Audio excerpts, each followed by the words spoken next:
The players from the Chicago Cubs, number 23, infielder Ryan Sandberg.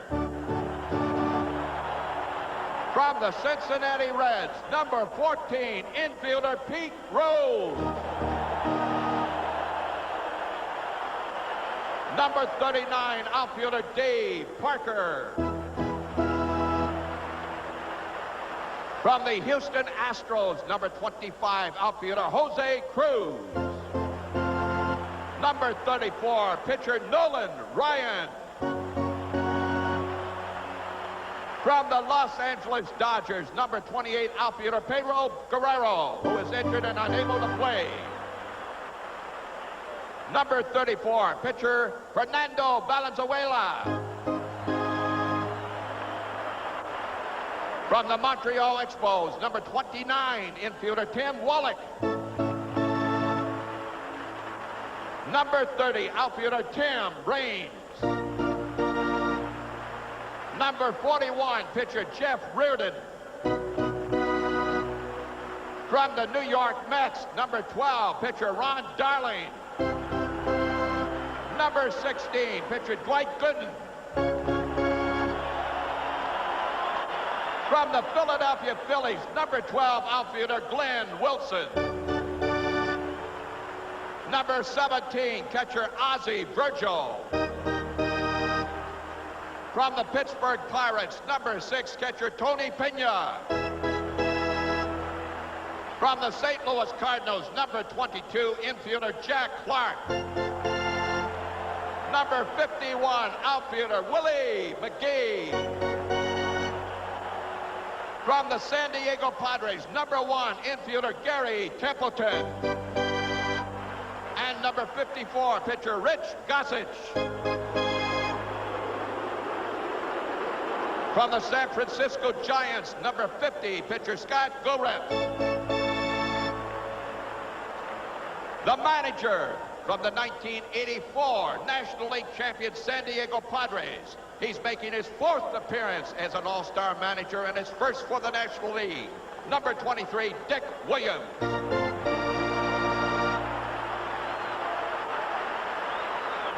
Now the starting lineup for the National League team.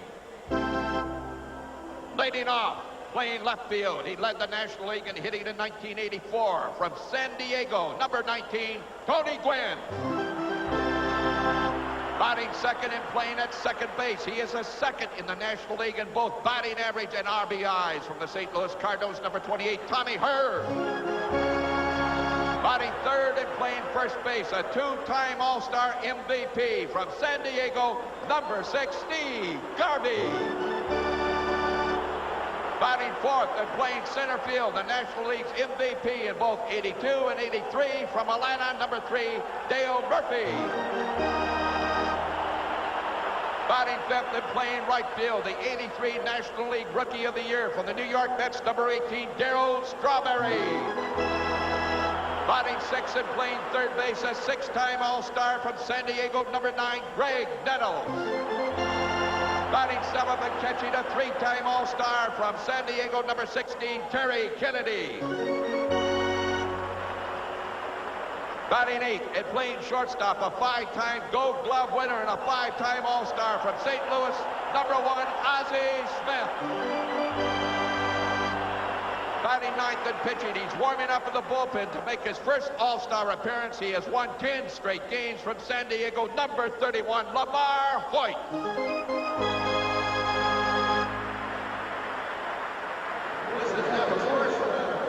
We asked each manager if he was given a choice of one player from the opposing team to add to his club, who that player would be. Well, I tell you the truth, I like that Gwynn from San Diego. I've seen him in the World Series. I've watched him a lot on TV, and now to me, the he American reminds League me of coaches the Bretts, the in Balls, the non-starters. Mattingly. He's one of those guys that can do nothing but get base hits. He's just an outstanding hitter. I'll take that shortstop at Baltimore, Ripken, and have him come over and join us for this one-ball game. I love Ozzie Smith. I love Gary Templeton, the two that are representing the National League this year. But this young man is a few years younger than the other two, and he has some stock in his bat. And they say he's just an outstanding ball player in every phase of the game. Well, Sparky Anderson will have to do without Tony Gwynn. Let's see who he does have on his roster as we return again to the PA man, Bob Casey. Number 1, the trainer of the American League, Paulo De Silva from Detroit. From the Minnesota Twins, Dick Martin. From the coaching staff from Detroit, Alex Travis, number 51. Number 53 from Detroit, Dick Tracewski. Number 41 from Minnesota, Tom Kelly.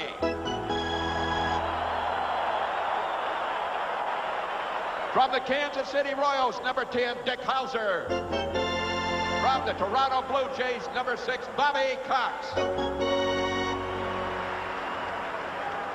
And now the players for the Boston Red Sox in the bullpen. Catcher Rick Gedman. Number 26, infielder Wade Boggs. From the California Angels, number 37, pitcher Donnie Moore. From the Chicago White Sox, number 3, outfielder Harold Baines. From the Cleveland Indians, number 28, pitcher Bert Blyleven. From the Detroit Tigers, number 3, infielder Alan Trammell. Number 21, pitcher Willie Hernandez. Number 46, pitcher Dan Petrie. From the Milwaukee Brewers, number 4, infielder Paul Molitor.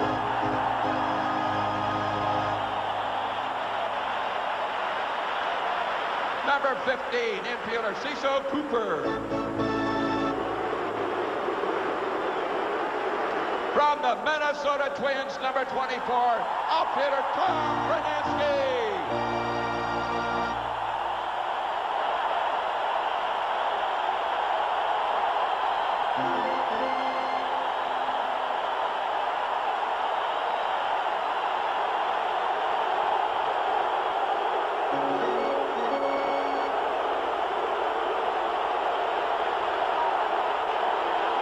From the New York Yankees, number 23, infielder Don Mattingly.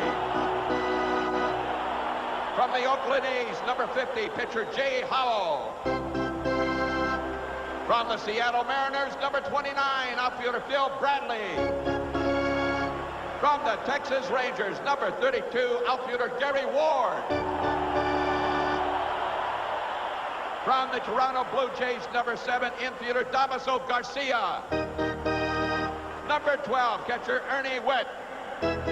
Number 22, pitcher Jimmy Key. And number 37, pitcher Dave Steve.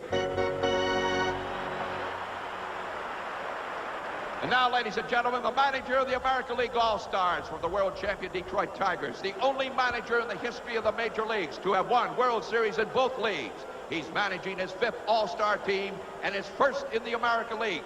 Number 11, Sparky Anderson. And now the starting lineups for the American League team. Leading off and playing center field, the all-time single-season base-stealing champion from the New York Yankees, number 24, Rickey Henderson. Batting second and playing at second base, the 1978 Rookie of the Year from the Detroit Tigers, number 1, Lou Whitaker. Batting third and playing at third base. This is his 10th consecutive All-Star selection. From Kansas City, number 5, George Brett. Batting fourth and playing first base, he has hit over 300 and driven in more than 100 runs in 3 consecutive seasons. From Baltimore, number 33, Eddie Murray.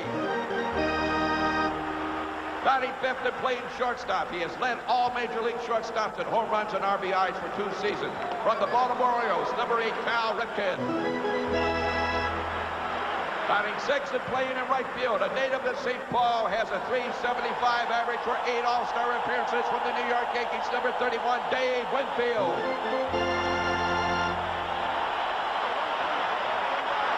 Batting seventh and playing in left field, a 7-time All-Star selection from the Boston Red Sox, number 14, Jim Rice.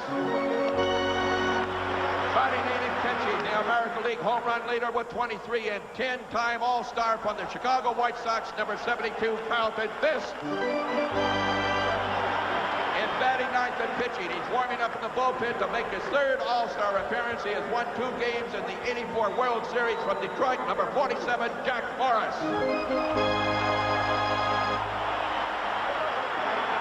Ladies and gentlemen, 2 of baseball's all-time greats who starred in the 1965 All-Star Game here in Minnesota and are with us tonight as the traditional honorary captains of the American and National League squads. For the National League, this great left-hander won the Cy Young Award 3 times and had a career winning percentage of .655 for the Los Angeles Dodgers. He was the winning pitcher here in the 65 game, a Hall of Famer, number 32, Sandy Koufax.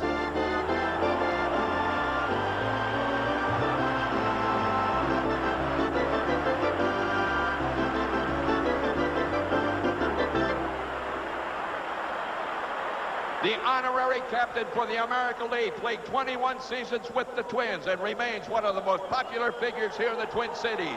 He hit 573 home runs, ranking 5th in baseball history. A 13-time American League All-Star, Hall of Famer, number 3, Harmon Killebrew.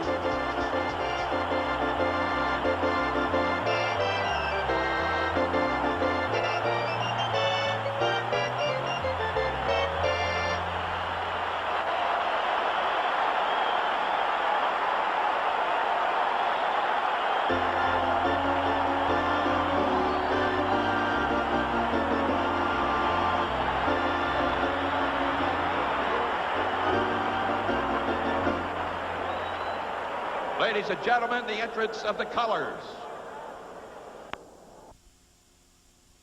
Everything you always wanted in a beer and less.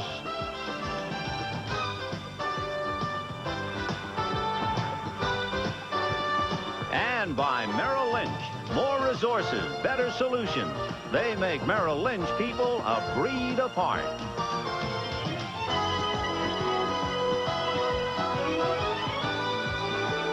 Hi, everybody. Once again, this is Vin Scully along with Joe Garagiola, welcoming you to the great indoors in Minnesota for this 1985 All-Star game between the National and the American. Ryan to the All-Star squad for the 6th time in his career, baseball's all-time strikeout leader. He reached the 4,000 mark July the 11th, and he has 5 no-hitters. Rose for the 17th time, selected to play an All-Star competition. 35 more hits to catch Ty Cobb. There they go. 2 of the great ones, Nolan Ryan and Pete Rose, on their way to the Hall of Fame. We'll be back at 4:08. That fence is only 7 feet high. Then you go to 367, down in the corner 327, and in the right field area, the wall has been covered so that that is 23 feet high. You really have to get it up to get it out. The ceiling here is something to see. When you first walk in here and you look up, it looks like countless number of sails that have been strung out to dry. And the first thought is somehow you've blundered into 2 years before the mast. But actually, it works out very, very well. The players, when you hear about not being able to see the ball, you can't take your eye off the ball. In the outdoors, when you're looking for a fence, you take your eye off for a split second. Not here. You better, once you focus on that ball, stay on it, or you could be in deep trouble. Now we'll come down to the ground and go right to the mound where Jack Morris is loosening up. Morris, who's from St. Paul, one of 3 in this game. Paul Molitor and Dave Winfield all hailed from that fabled city. It's his 3rd All-Star game. As you can see, a record of 10-6. He started the 81 game in Cleveland, and he relieved in the 84 game in San Francisco. He has a great fastball. The record shows that, a great slider, and you'll see, if you've been hearing about that term of the 80s, the split finger fastball, here's a fellow who really throws one. He's got a great one, a split finger fastball, and here we go. Well, he'll be tested by Tony Gwynn, the left fielder, followed by Tommy Herr, and then Steve Garvey. 1 ball and no strikes. Defensively, you have Murray and Whitaker, Ripken and Brett, Rice, Henderson and Winfield, and Fisk behind the plate. Gwynn, last year's National League batting champ. In there. Larry McCoy of the American League calling balls and strikes. John Kibler, who was here for the All-Star game in '65, is umpiring at first. Nick Bremigan at second. Charlie Williams at third. Off speed, fouled away. Drew Coble down the left field line. Randy Marsh of the National League down the right field line. And the lines are something to see here as we look at Tony Gwynn. The foul lines are red, white, and blue. And would you believe it, the base paths lead to bases that look like small American flags. Ground ball to the right side. Whitaker playing him deep and gets him. There is the bag. To slide in almost seems un-American. You should at least take your cap off. And some of the averages that we've seen this year, a lot of the players feel that way. Where is Tommy Herb? One big difference between the National and the American Leagues. The National League features 6 switch hitters. Tommy Herr and Ozzie Smith, 2 of the 6 in the starting lineup.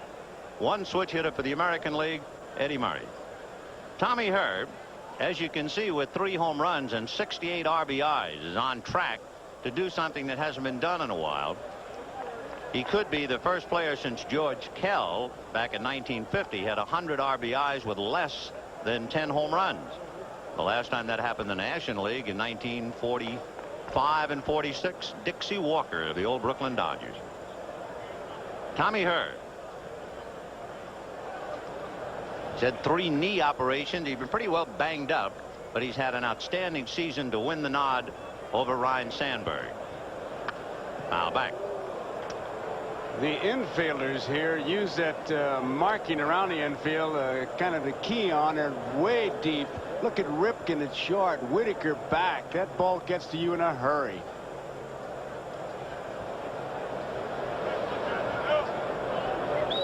One ball, 1 strike, 1 out. We're just starting things, so pull up a chair and spend the evening with us. 1-1. Fouled away. 1-2.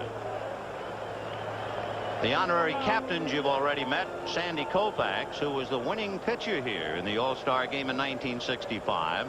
The honorary captain for the American League is Harmon Killebrew, who hit a home run in that All-Star game 20 years ago. The final score in the '65 All-Star game was 6-5. Pretty easy to remember that one. 1-2.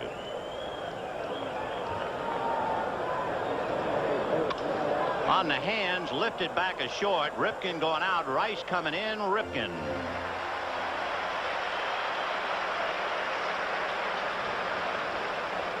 So Marsh disposes of Gwynn and Herb, and now we'll go after Steve Garvey.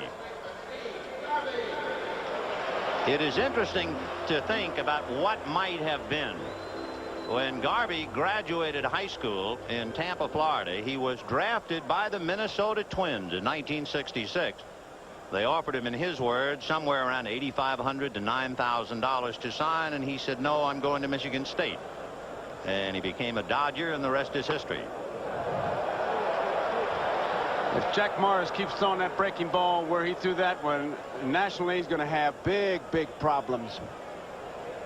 You know, I have a question for you. Looking in at Carlton Fisk with the count 0-1. There's a shot to third. Staying right with it is George Brett, and Garvey is done, and we'll hold a question for later on. So the National League goes out in order 1-2-3. And at the end of half an inning, the National League nothing. The American League coming up, and Jack Morris can sit down. Bottom of the first inning. There's an unusual look from our sky cam atop the pitcher. You can really see the stride that Lamar Hoyt, and you get a good look at where the landing area is, and that's a trouble spot for a lot of pitchers, because with this wide stride, it'll be interesting to see where Jack Morris lands, because that can really throw you off if indeed you're not hitting in approximately the same area. I assume that could be a problem in any game, particularly an all-star game. Various pitchers with different strides really chewing up that hill. It makes for a big problem, and that's why a lot of times you see them turn into real groundskeepers.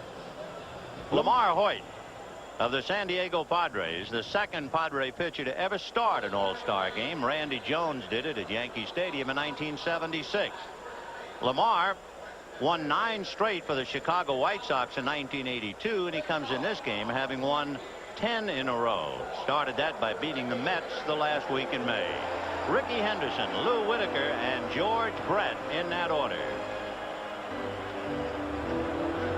Henderson doesn't give you much of a strike zone. His stats tell you the story, but I think Eckersley described him really well. Well, Henderson in that familiar crouch, and the pitch up, ball 1. Eckersley said that offensively he can turn a walk into a triple, and defensively turn a double into an out. And he fouls that away, 1-1. This will be one of the many interesting matchups. Lamar Hoyt is a brilliant control pitcher. He's only walked 11 batters plus 2 intentional this year. And of course, Henderson in that crouch makes things very difficult for you. He's got a strike zone about the size of a belt buckle. Look at it. 1 ball, 1 strike. Fastball hit over the mound, over second, into center field, and here we go. Keep in mind that the manager said that those who can run have the green light. He can run anytime he wants. But Henderson said his ankle is a bit tender. He was going to make the decision after the workout tonight whether he would be running or not. If he is running, he'll take 3.5 steps off first base. That's as big a lead as he gets. Well, he's already stolen 41 bases. The Yankee record is 74. He's well on his way. Held on by Garvey. And here is Lou Whitaker. And a funny thing happened to Whitaker on the way to the All-Star game. He forgot his uniform. And that's the sorriest excuse for a big league uniform. He had to go to a replica store and buy a shirt. Then he has somebody else's Detroit pants, and he's wearing Minnesota stockings. And he pops it in the air to right field. Strawberry signaling that he has the play. Henderson goes to the bag and holds, and now bluffs a bit to draw the throw to Tommy Herr. So Whitaker a fly ball, 1 away. Now George Brett. Look at that uniform, Joe. They call that early truck. Truck got there about 7 o'clock, and he just barely got it before it took off again. That's amazing. You would forget your uniform, but stranger things than that have happened. And you see that 1 on his back? The 1 is put there by a marking pencil. With 1 out, Henderson at first. Brett climbs in, leading the American League at 358. And of course, you remember in 1980 when he hit 390. And I'll bet that uniform goes down with the pine tar bat. Steve Garvey, Tommy Herr, Ozzie Smith, and Greg Nettles on the infield, with Tony Gwynn, Dale Murphy, and Darryl Strawberry in the outfield. Henderson a short lead. Increased it now, but bluffs. Usually the bell goes off when that runner's right foot hits the rug. Well, you got Brett coming up there, and you got Murray coming up. The strategy says stay there, but with the way they're playing today, run at all times. And Henderson, we all know, can run. And he's got Hoyt really checking him out. There's his lead. 3.5 steps is what he says. Now he's on the rug. There he goes. The pitch is high. The throw is late. Into center field. Backed up by Murphy. Henderson to third.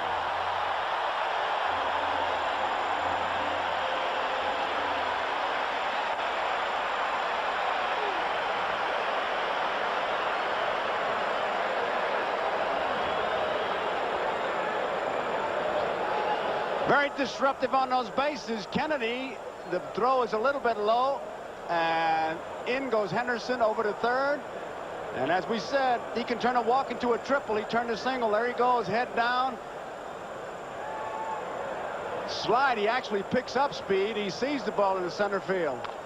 Brett fouls it away, so George still up there. 1-2 the count. If you're interested in the timing from first to second, from the moment he broke, Ricky Henderson was clocked at 2-8. 2-8 from his lead, and when he broke to go to second. First to second, 2-8. Vince Coleman, who has been getting a lot of publicity from home to first, is 3-7. First to second, they've got him at 3-4. So I don't know about that number. Well, Brett trying to pick up Henderson. A throwing error charged to Terry Kennedy, allowing Henderson to get to third.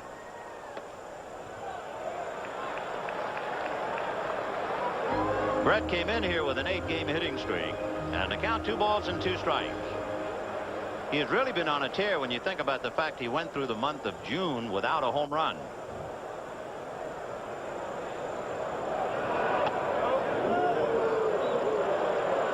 Three and two the count. So Lamar Hoyt, who doesn't walk people, working on George Brett. Look at that.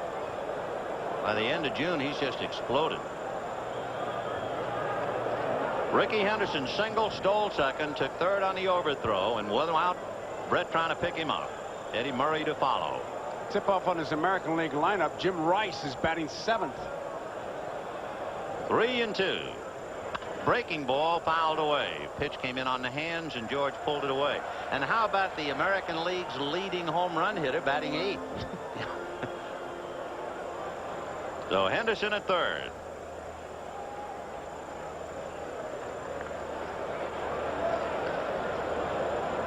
Infield back. Fastball is lined to left, racing over is Gwynn to make the play.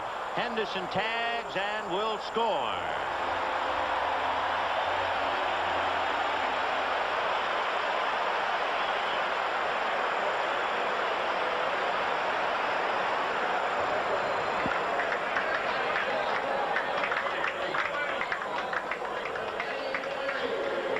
There really is no substitute for speed. And the throwing error, of course, by Terry Kennedy sets it up. Henderson could not have advanced to third on a line drive to left, so it is 1-0 American, and here is Eddie Murray. And he pops one up in the sailcloth, and it'll be Ozzie Smith. And that's that. So it's an unearned run. The American League will take it anyway. 1 run, 1 hit, 1 stolen base, and 1 very big error. At the end of an inning, American 1, National nothing. This is Ricky Henderson. Look at the concentration. When he sees the thing that tells him I can make it, away he goes, and watch that head. Now he's still watching, and then 3, half go, and the head's down. He's got one thing in mind, second base. That's a clean intent to steal, never looking back at the hitter.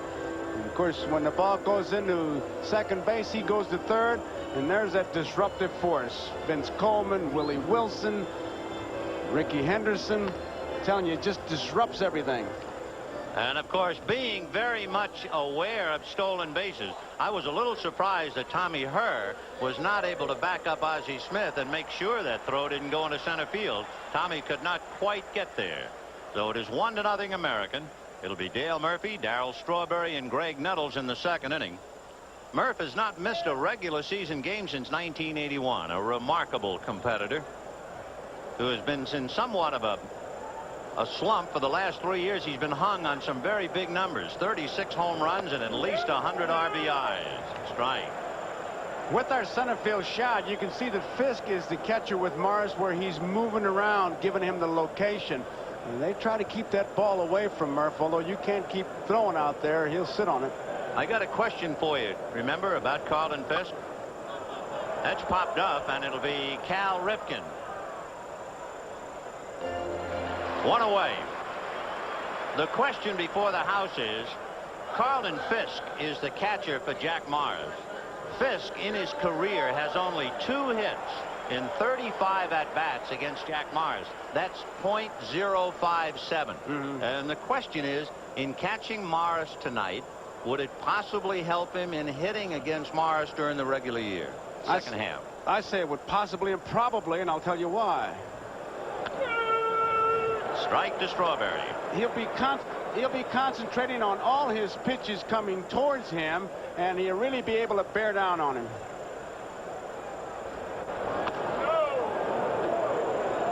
One ball and 1 strike to Darryl. Strawberry, a shock, of course, to come in an all-star game hitting .229. It's as if he left 100 points hanging in his locker.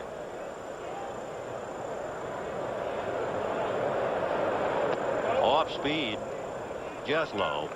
You watch his rhythmic swing, and you can see why this young man's going to be a good hitter, is a good hitter.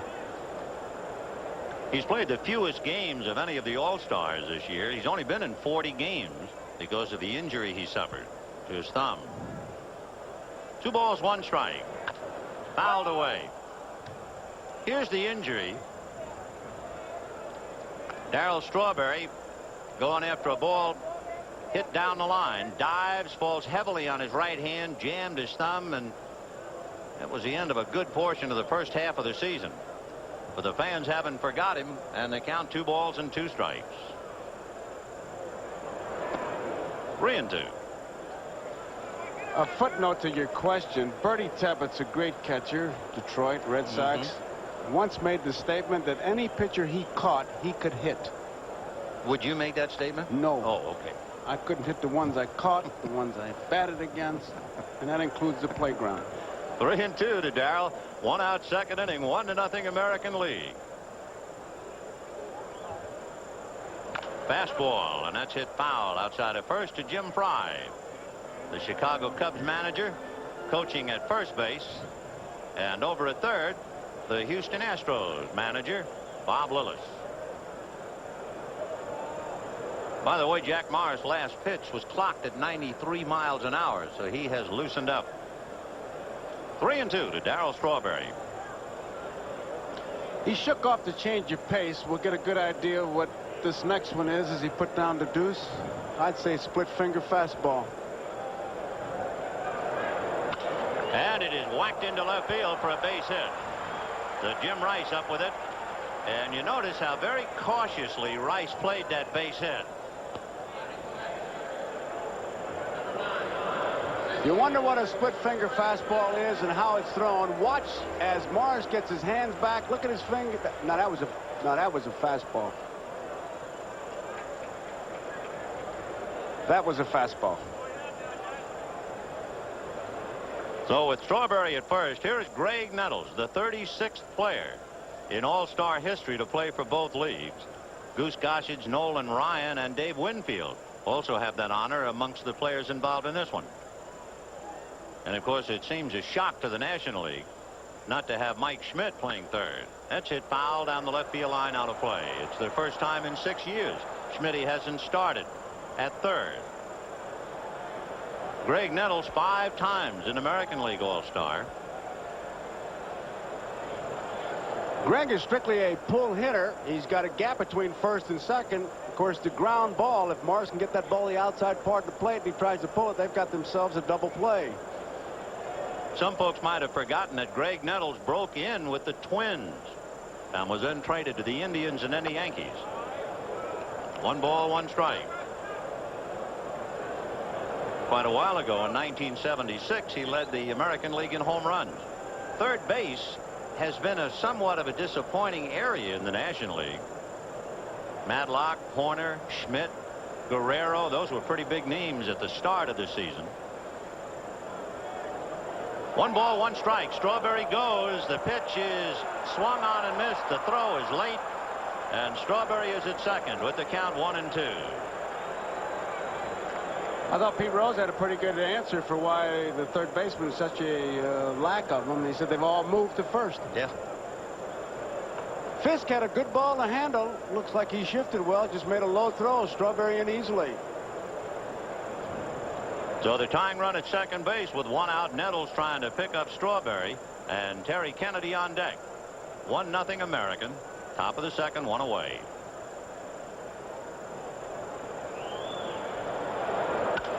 High fly ball to shallow left. Rice comes up for it.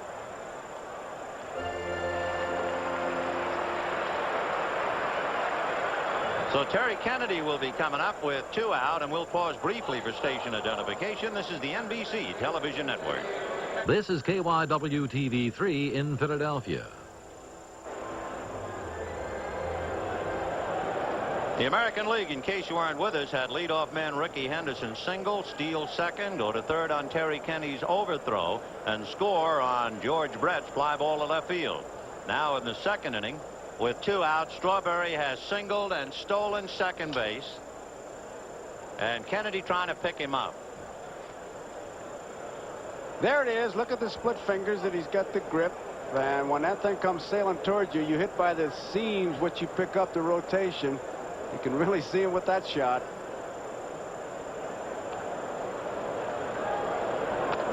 So Kennedy, who set up the American League run with the throw, now has a chance to get the National League even. And he is here because of the knee injury suffered by Gary Carter of the Mets. Off speed, fouled away. A little bit out in front of it. 1-1. As you might know, as you look at Terry Kennedy and his numbers, he's here for Carter. Ron Darling is here for Andujar. Rick Gedman is here for Parrish. And Glenn Wilson is here for Guerrero. Of the injured and absent and unaccounted for, Pedro Guerrero is here in uniform, although he will not play. Shot up the middle. Base hit into center. Here comes Strawberry. Henderson is going to throw towards the plate. Cut off by Whitaker. And we're all even at 1. So Kennedy give it, and Kennedy taketh away. He hit it right back up the middle. Looked like he hit a breaking ball. Sent it right back up the middle.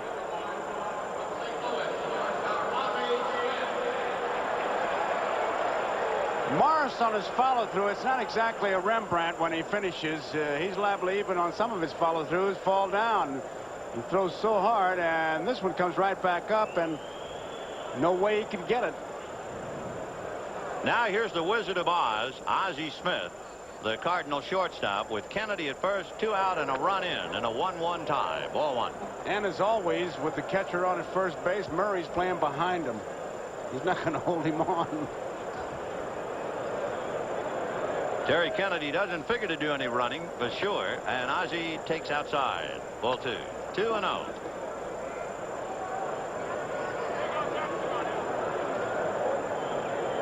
Little man really having a big year, and he's played in all 85 games for the Cardinals.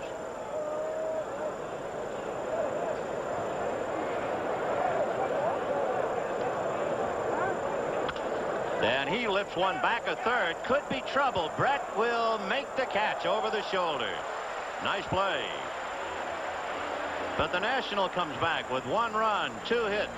The ever popular stolen base figures prominently. And at the end of an inning and a half, the National and American, they're even at 1. You know, there was so much talk about the ball being hard to see. Brett makes a tough play, having really no problems finding the ball. That's really a tough play, and he makes it fairly easy. The National League making a change in left field. Tony Gwynn comes out, and Jose Cruz is now in left field as Cal Ripken checks in at the plate. Ball 1. There's Jose. One of the best kept secrets in baseball. And how? Going to be 38 years old. Finally gets his day in the limelight.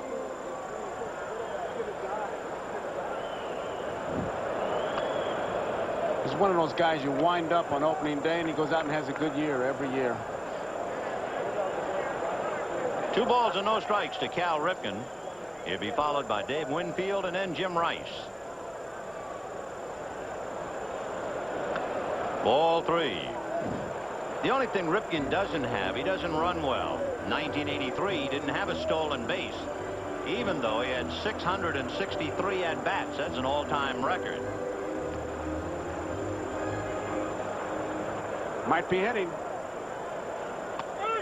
High strike, 3-1.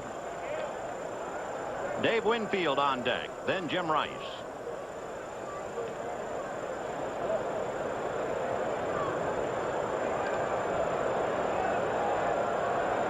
Fastball hit to the hole, backhanded by Ozzie, who doesn't have much of a time to set, and throws him out. I asked Ozzie if he was going to try to imitate Dave Concepcion and bounce the ball to first base on those long throws like this one. He said, no, I'm going to set myself. I won't gun him out because my shoulder is tender, but I'll get it over there, and he did. You know, he's the first infielder I ever saw take batting practice and then take infield, where he had one coach do nothing but hit high choppers, and he tried to backhand and short hop every one of them. And he backhanded and short hopped just about every one. Look where he is playing now. He's in really short left field on Winfield. Strike. Dave Winfield with Ozzie almost in what, Edina? He's going to have to run up to throw the ball if he gets it, I'll tell you. Good. There's a good shot of Ozzie keying in on that line. You know, watching Lamar Hoyt, they describe him many ways, easygoing, control this. I like his own expression. He says it is relaxed aggression. Well, Lamar Hoyt, even 1-1 here in the second inning, working on a guy in a baseball uniform who might have been here in a football uniform. When you think about the fact that the Minnesota Vikings drafted Winfield, 17th round draft choice in '73. Ground ball to the right side to Tommy Herr. Over to Garvey for the second out. 2 down. That'll bring up Jim Rice.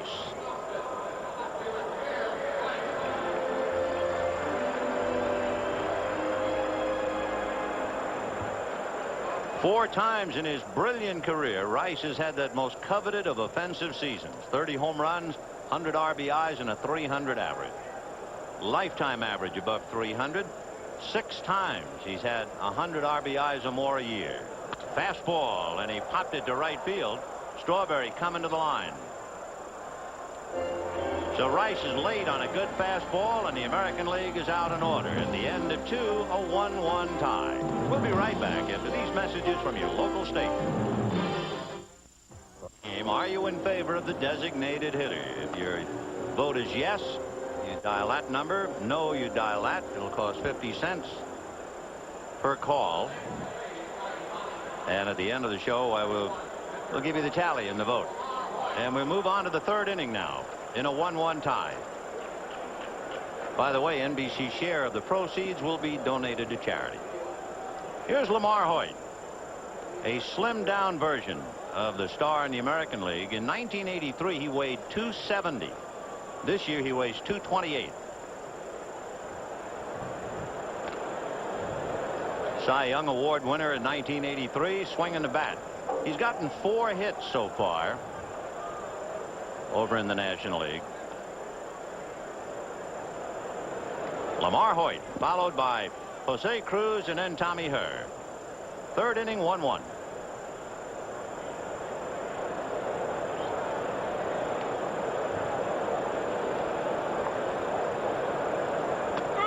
That's a strike. 0-2. It's pretty apparent that Morris is calling his own game. Fisk is trying to get in sync, but it's pretty difficult when you haven't caught a fella to get right into the groove. So down goes Lamar Hoyt. 1 away, and Jose Cruz coming up. The 1985 All-Star Game is brought to you by the new GI Bill. Now in the U.S. Armed Forces, it's a great place to start. By Wheaties, crispy, crunchy, tasty wheat. Wheaties, what the big boys eat. And by Hyatt Hotel. Don't you wish you were here for a touch of Hyatt?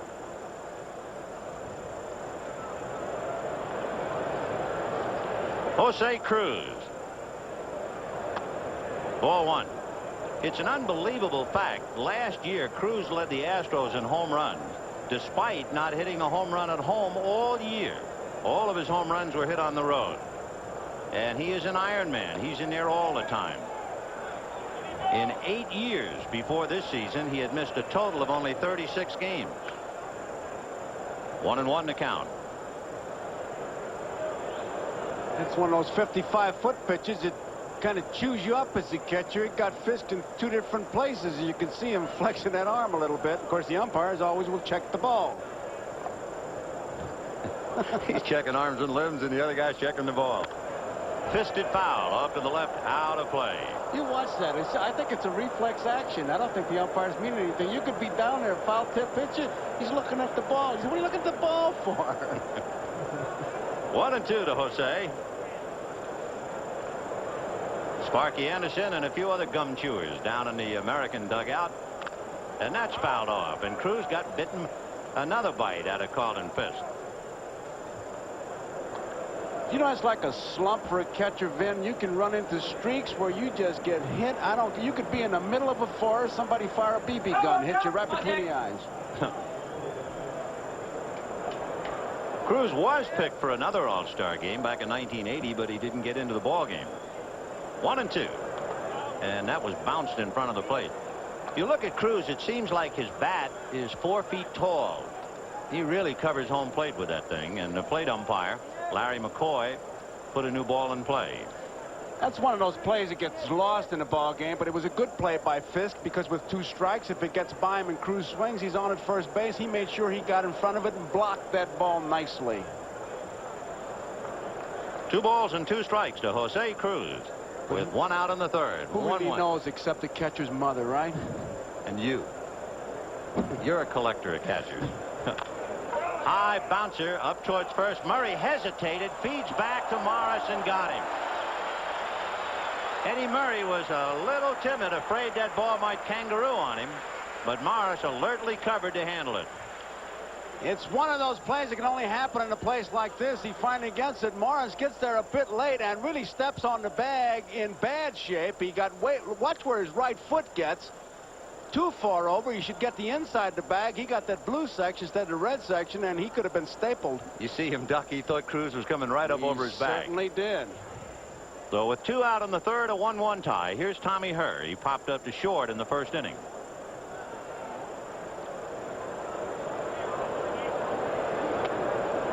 One ball and no strike.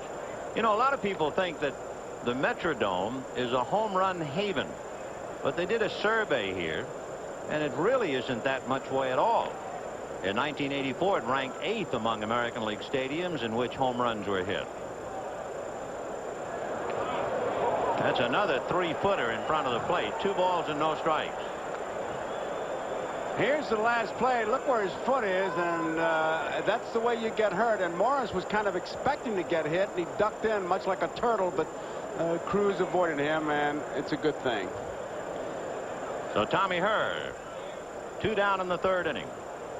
Fisk is checking his body for all the parts. Is my wrist still here? My finger? He's eating him alive. 2-0. Line to left field. Rice coming over. It's going to hit and go high in the air, and that means Herr can keep on going. And he has a stand-up double on what should have been a line drive single. That's a typical artificial surface hit. It's a 2-base hit, but it really, as Vin says, should have been a single. But look how far back Rice has to play, and it almost gets over his head as it is. He has to jump for it.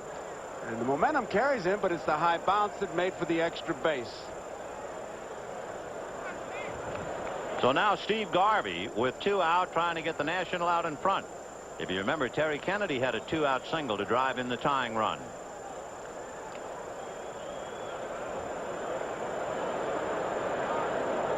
He is much healthier this year, getting over a thumb injury. It was the thumb injury that broke his playing streak. Strategy usually takes a back seat in an all-star game, but with first base open and 2 outs, you say, can you pitch around him? Not in an all-star game. You got to pitch around 8 guys to get to the guy you want to get to. Sparky with Bobby Cox sitting just to his left. 0-1 to Garvey. Dale Murphy on deck. Tommy Herr at second base. A 1-1 tie in the 3rd. Fouled off. With Murphy on deck, Strawberry, Nettles, who would you want? There he is, the on-deck man.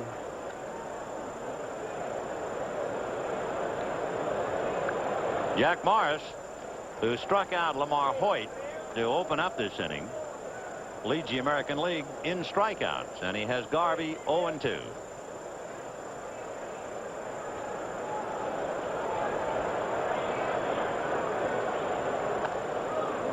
1-2 the count to Steve. We talked about his thumb injury. That was in July of '83. That ended his streak of 1,207 games.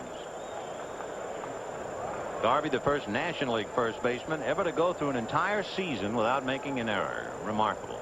Trying to pick up Tommy Herr from second base. 1-2. Fastball whacked up the middle. So Tommy Herr will score unmolested, and the National leads 2-1.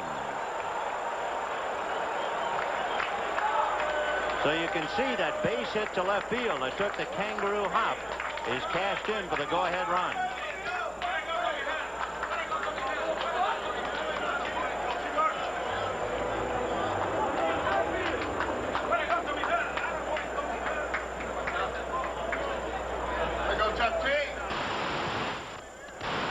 Boy, you right in there with the guys. Yeah, great place for that microphone. Maybe. Not when you knock in a run, it's all right. It's all right. You know, you could use that at the Holy Name meeting, that conversation. Here's Murphy, popped up to short in the second inning. It is 2-1 National in the third inning. Whoop. Ball one. Murphy in the top 6 in the National League in all the muscle department. Home runs, RBIs, runs, slugging percentage, you name it. Dale Murphy, the tower of strength out of Atlanta.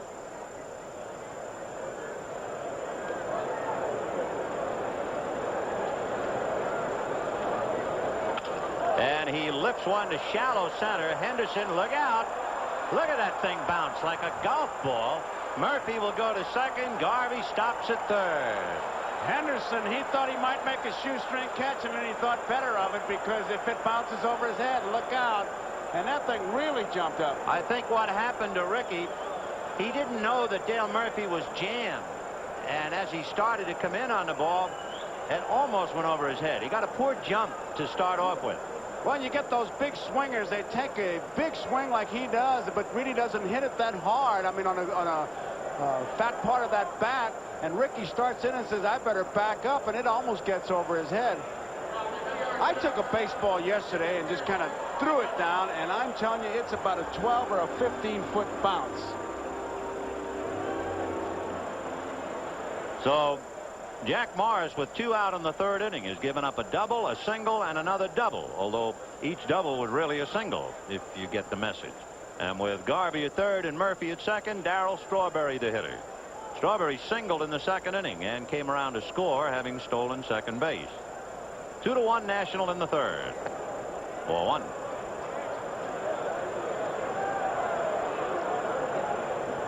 Is that a picture of relaxation?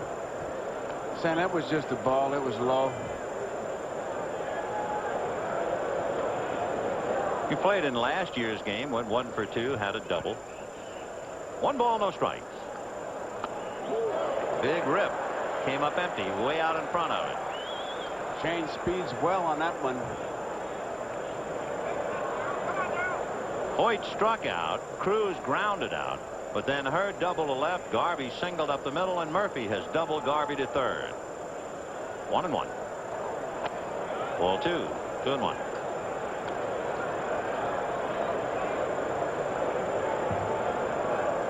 Following Strawberry is Greg Nettles, second and third. Garvey down the line from third. Murph on the bag at second, and there's Greg.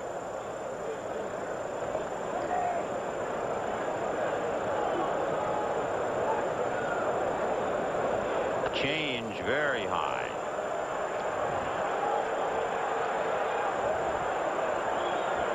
The chances of Strawberry being allowed to swing 3-1 are exceptional. Oh, I wish I had as good a chance to win the lottery as he's got the green light here. 3 balls, 1 strike. He has to keep from drooling.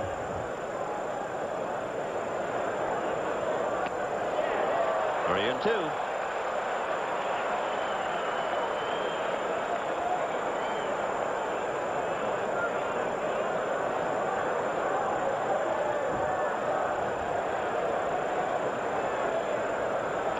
In the dirt, a good save by Carlton Fisk. Otherwise, another run is over, and the bases are loaded. That's the first walk given up by Jack Morris. Fisk is really doing a great job of getting that body in front of the ball. Catching it is a bonus. Getting in front of it is the job. Now, looky here. No way that ball was going to get by him. Now, they got all these other statistics, you know, game-winning RBIs and RBIs with the full moon. Here comes Sparky. They ought to have a statistic for that. Runs saved by great plays by catchers. Watch this thing bounce. It's 60 feet 6 inches from the mound to home plate. That was a 57-footer.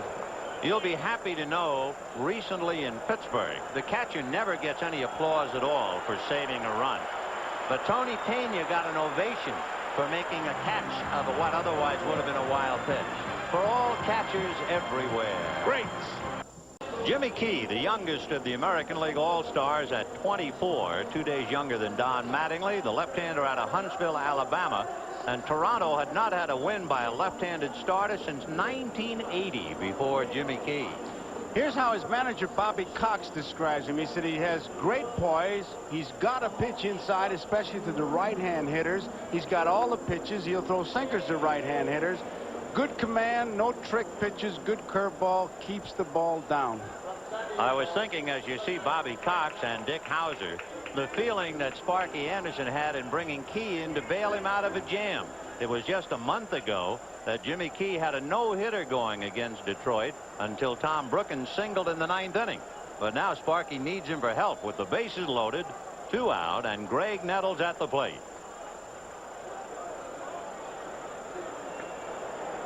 Strawberry at first, Murphy at second, Garvey at third. The National leading 2-1 in the top of the 3rd inning. Foul back, out of play, 0-1. Down in the American bullpen, you have Bert Blyleven tuning out. The pitcher is due to bat second in the bottom of the 3rd inning. That, of course, was in Comiskey Park in Chicago.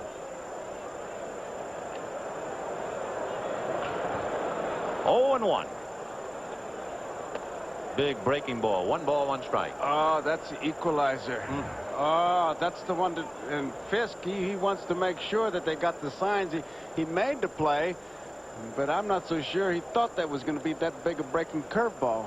Could have been he called for the slider. It's a little tough when you, as we said earlier, and with the bases loaded, you certainly want to make sure.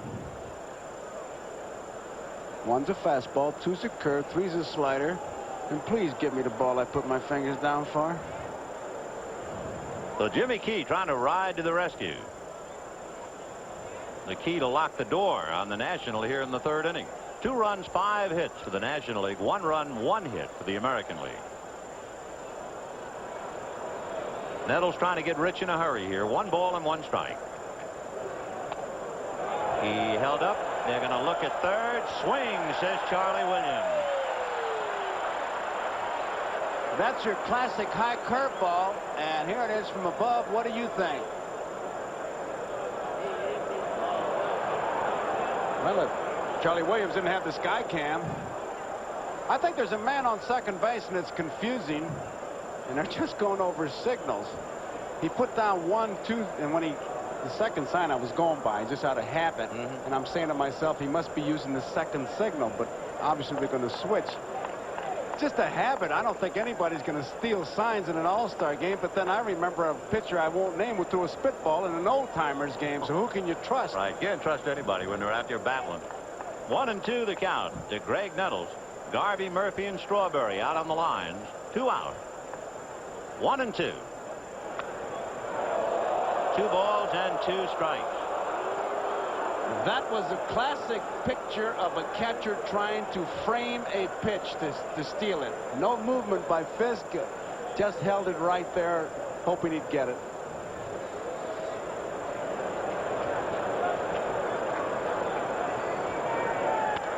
And that's lifted foul off third. Brett might have a play. He's got it.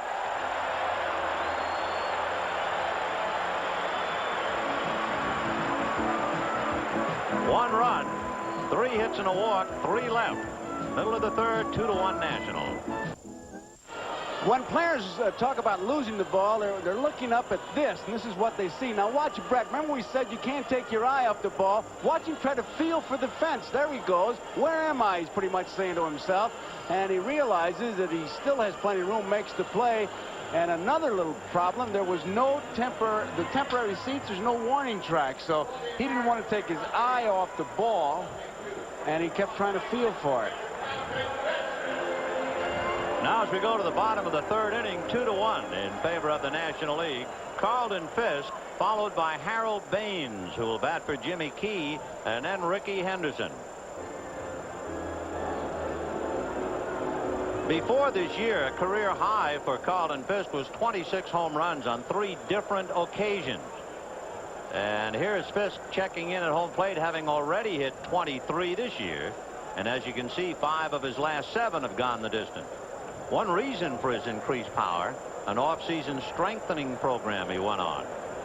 4-1. He works out about 90 minutes 3 times a week. and keeps going during the season. After the games, he stays till after midnight, 1 o'clock some mornings, working with the weights. But I'll tell you what, how strong he is. He doesn't really need an extra program. He had to be strong last year. Carlton Fisk last year caught all 25 innings of a game with Milwaukee that was suspended and spread over 2 days. It was the most innings anyone has ever caught in a major league game. 25. 1 ball, 1 strike. He's now ready. Interestingly enough, too, and there have been some awfully good ones, but no catcher has ever led the American League in home runs. Good breaking ball.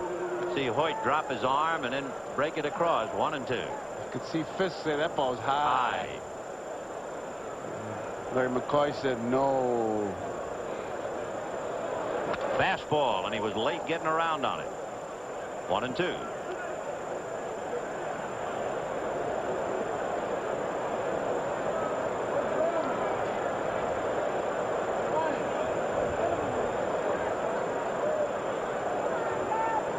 Fastball, and it's whacked to left center. Murphy on the run, backhands it.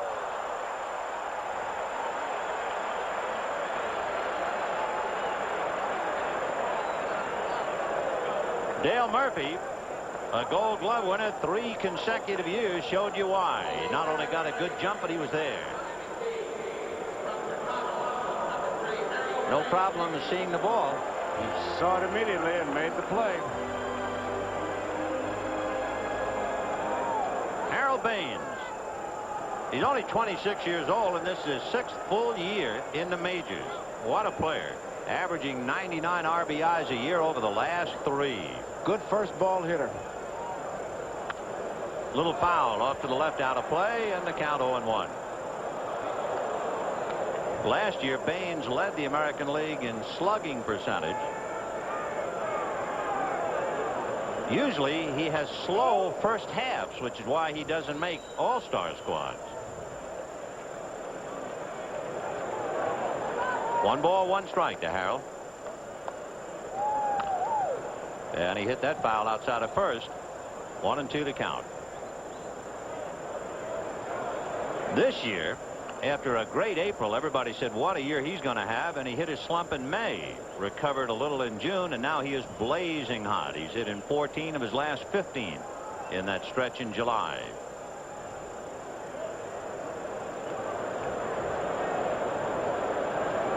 A year ago, he hit 3 home runs in a game here. So he knows this part. 1 and 2 to count. It'll be September of last year. On deck, the leadoff man, Ricky Henderson. 2-1 National. Bottom of the 3rd, 1 out. 2 and 2.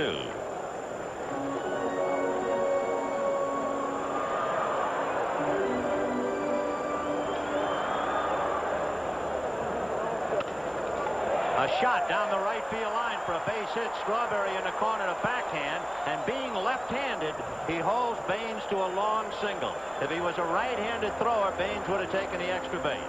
He showed his arm on that play. Baines looked like he hit a breaking ball, and you'll see it coming right at you. No chance for Garvey to make the play. Watch him backhand this ball and come up throwing. Right to the cutoff man. We better see that, looking at all-stars. And here's Ricky Henderson. Open up the game with a single to center. Stole second, took third on Kennedy's throwing error, came home on the scoring fly ball by George Brett. Ball 1, breaking ball missed.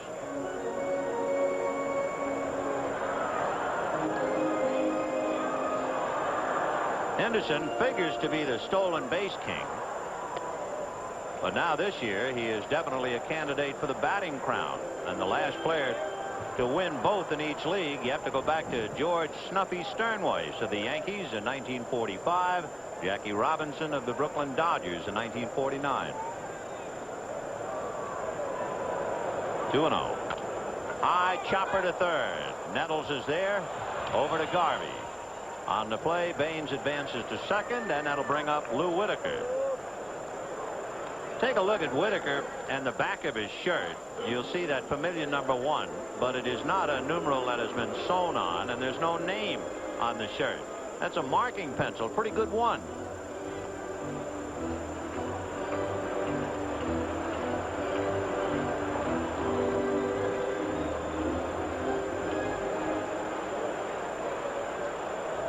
So Whitaker flied to right in the first inning. He's 0 for 1.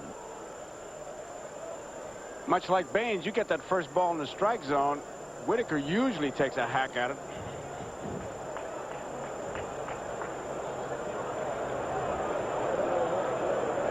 First ball driven to right. Strawberry is there to handle it.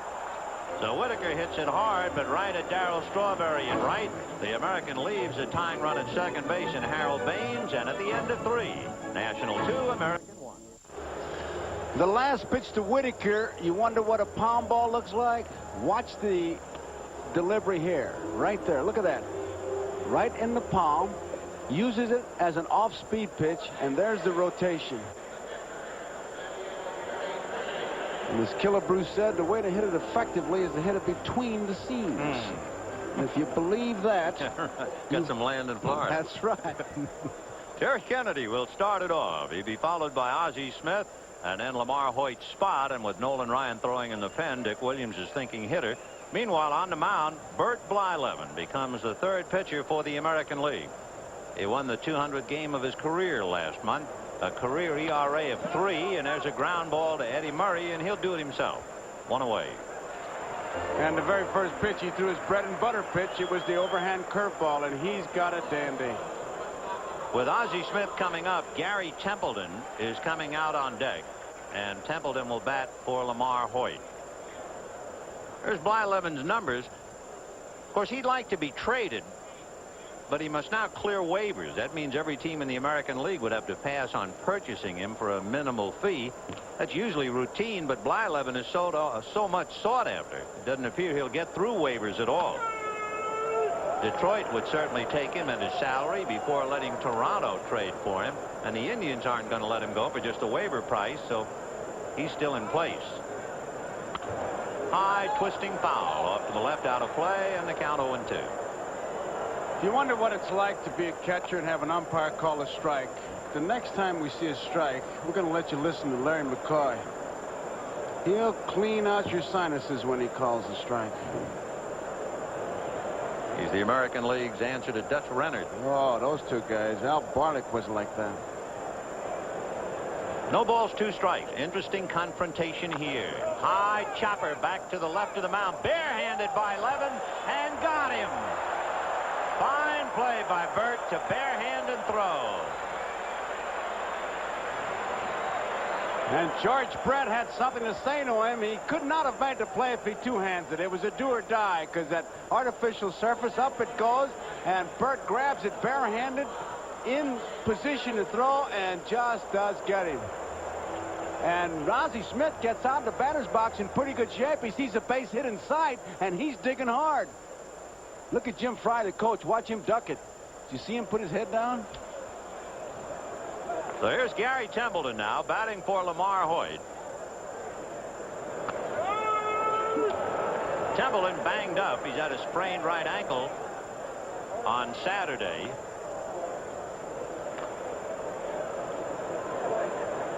Gary certainly set up some impressive numbers. Chased that one. 0-2. You might remember when he was 21, he had 200 hits. And at age 23, he got 100 hits from each side of the plate. He's quite a hitter. 0-2. Fisted foul. Dick Williams says that Gary Templeton has the best arm of any shortstop in the major leagues.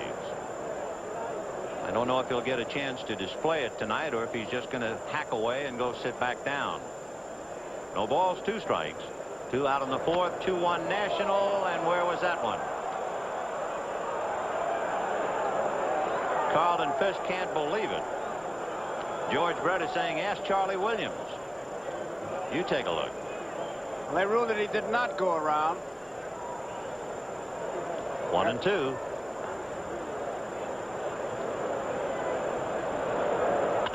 And he probably bangs it to center. And, of course, the American League is saying we had him struck out. So a 2-out single by Gary Templeton. Hit number 1 on Blyleven, number 6 for the National League. And the batter now, Jose Cruz.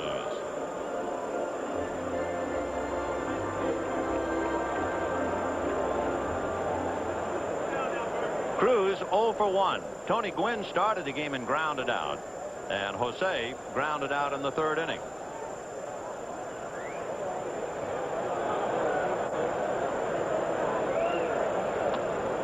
Ball 1, 1-0. 2 runs, 6 hits for the National. 1 run, 2 hits for the American. We're in the top of the 4th.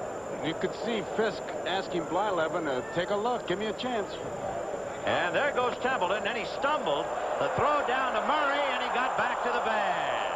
And Cruz was in his way at home plate. Carlton had to double pump, and when he double pumped, he lost the play. If he could have come up throwing, he would have had him at first base, because Gary's going. Now, he gives it a good break, realizes he's in no man's land, makes a U-turn, and just does get back. But Fisk was ready to throw and then had to double pump.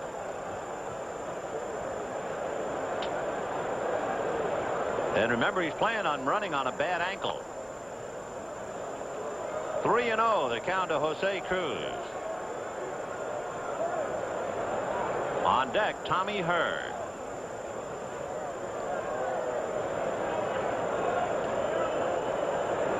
They let him swing, and he was way out in front of it. Hit it off the end of the bat. 3-1. Just couldn't wait for it. Dick Williams, he just says this is a ballpark and a game where you let them rip. Let them rip. Dick Williams has won 2 out of 4 World Series. He beat Anderson in the '72 World Series. But he's 0-3 in All-Star games. He was managing the American League all 3 previous times. We'll see if they play run and hit now. Templeton goes. Nope. And it is ball 4 to Jose Cruz. So 2 on, 2 out. And Tommy Hurd coming up. Hurd has popped to short and doubled. That was in the 3rd inning and eventually scored the go-ahead run. Hurd's always been a pretty good hitter. Of course, this year I think they really oversimplified by saying, well, he's got those 2 guys, Coleman and McGee, on ahead of him. He gets a lot of fastballs to hit. You still have to be a pretty good hitter. He's an intelligent hitter. He knows the strike zone. The big change, I guess, he's moved up a little bit in the batter's box, but he was a pretty good hitter before McGee and Coleman came onto the scene. The biggest thing for him is he's healthy. He's had 3 knee operations. So with 2 on and 2 out, Tommy Hurd trying to open it up. It's 2-1 National, top of the 4th inning. Breaking ball rolled wide to Murray. He'll overhand to Blyleven coming to the bag, and that's it. No runs, 1 hit, 2 left. At the end of 3.5, the National League 2 and the American League 1. Well, a couple of things are happening so far. First of all, we've seen the ball take the high bounce that we expected, and we've seen some extra base hitting, and we've seen some strong pitching as well. Well, everybody thought, and we're included, that there'd be a lot of home runs, because especially after the home run hitting contest, but the pitchers always have a way of getting to the fireworks and wetting down the fuse so it can't go off. I'll give you an idea. They played in Fenway Park, the 1 tie in All-Star history. Fenway Park, 9 innings, 1-1. 1-1. Good pitching will do it every time. It'll be George Brett, Eddie Murray, and Cal Ripken against Nolan Ryan in the 4th inning. The National League making several changes. Tim Wallach is now at 3rd base. Ryan Sandberg is at 2nd, and Ossie Virgil is now behind the plate. We'll pick them off one at a time. Brett had the scoring fly ball and grounds it to Ryan Sandberg. Over to Garvey, 1 away. If you're keeping score along with us, we're checking to see how these fellas are going to hit. That's the way they're set up defensively behind Ryan.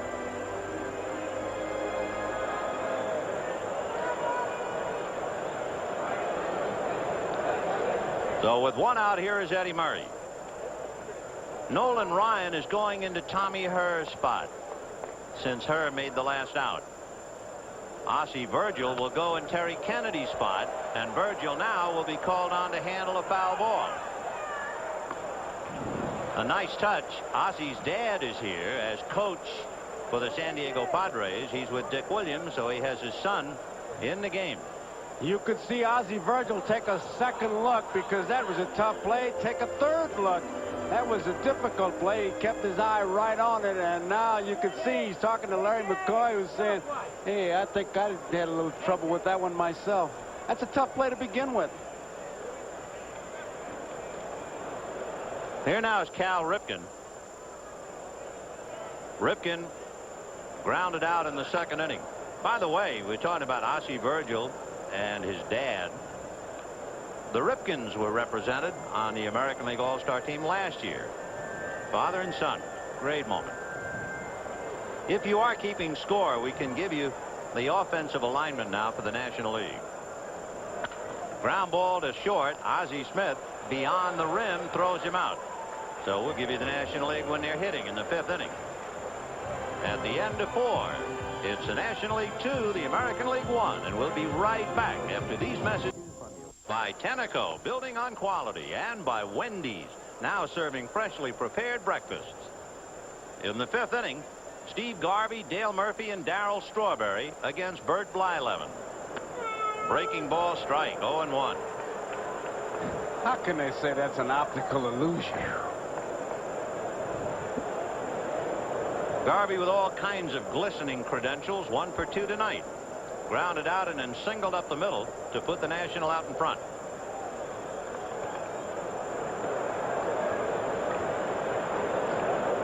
Whoop, in on the hands. 0-2.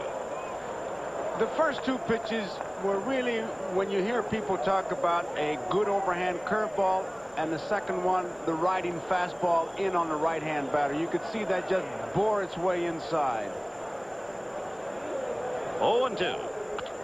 Ground ball to the hole, backhanded by Ripken, sets for the throw, gets him. Nice play, made it look very easy. So Cal Ripken plugs up the hole. Here's Blyleven with the curveball, the overhand curveball. Look at that arm come around. Sidearm, that was the last one he threw. Look at the follow-through where he is on the outside part of that plate. Garvey tried to pull it, and that's what you do when you try to pull it. The nice ground ball. Dale Murphy, only the second Brave to lead in All-Star voting. Henry Aaron led in 1970 and 1971. Murph popped up and doubled in the 3rd inning. Strike. Darryl Strawberry on deck.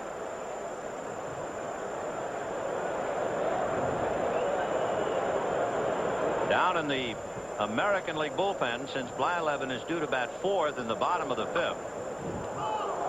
They get Dave Steve up there. If this guy gets through waivers, they're going to have to make more deals than a dealer in Vegas to get him through, I'll tell you. Maybe that's why he's wearing a beard. They're going to smuggle him through. Oh, they're going to have to at midnight. No balls and 2 strikes to Dale Murphy. Darryl Strawberry waiting on deck. Murray, Whitaker, Ripken, and Brett on the infield. Rice, Henderson, Winfield in the outfield. And Carlton Fisk still behind the plate.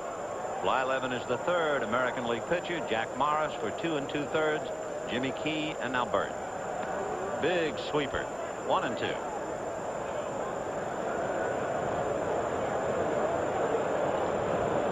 If you're interested in speeds with the radar gun, they have Blyleven throwing an 86-mile-an-hour fastball and a 73-mile-an-hour curve. How about the bend on old Uncle Charlie, though? That's what counts. Or Lord Charles, as they call Lord Charles. Dwight Gooden's curve. Right. 1-2. Slow breaking ball down and away. Ball 2. 2-2 to Murph.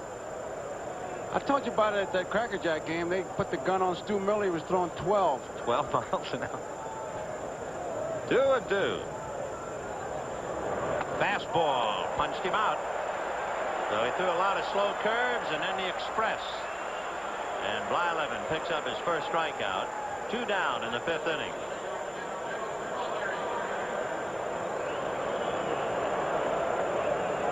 What did it look like? Here it is. Good follow through. Ready for the ball to be hit back. 86. 86, that's a perfect number to cut off a guy at the plate, right? 86. Now with 2 down, Darryl Strawberry takes ball 1. Strawberry singled and walked, scored the tying run in the 2nd inning. Strike. 1-1. You notice those good pitchers when they got the good stuff, they can't wait to get the ball. I mean, this game is picked up. Give me the ball. Boom, boom, boom, boom. Why not? That's a strike. 1-2. Now you put down number 2 and see what happens.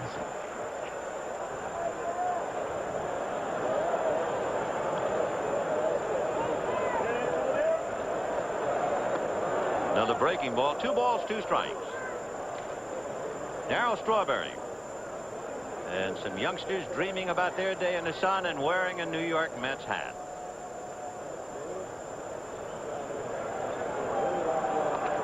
Ball 3. It's about what Gary Carter's doing, Vin, sitting home watching the game with his Mets cap on. And apparently that got a little bit of Darryl Strawberry, maybe on the foot. And hit by the pitch, he's awarded first. Yeah, Gary Carter wanted to be here. Lance Parrish wanted to be here. Pedro Guerrero wanted to be here and is here. And Joaquin Andahar is spelled W-A-L-K-I-N-G.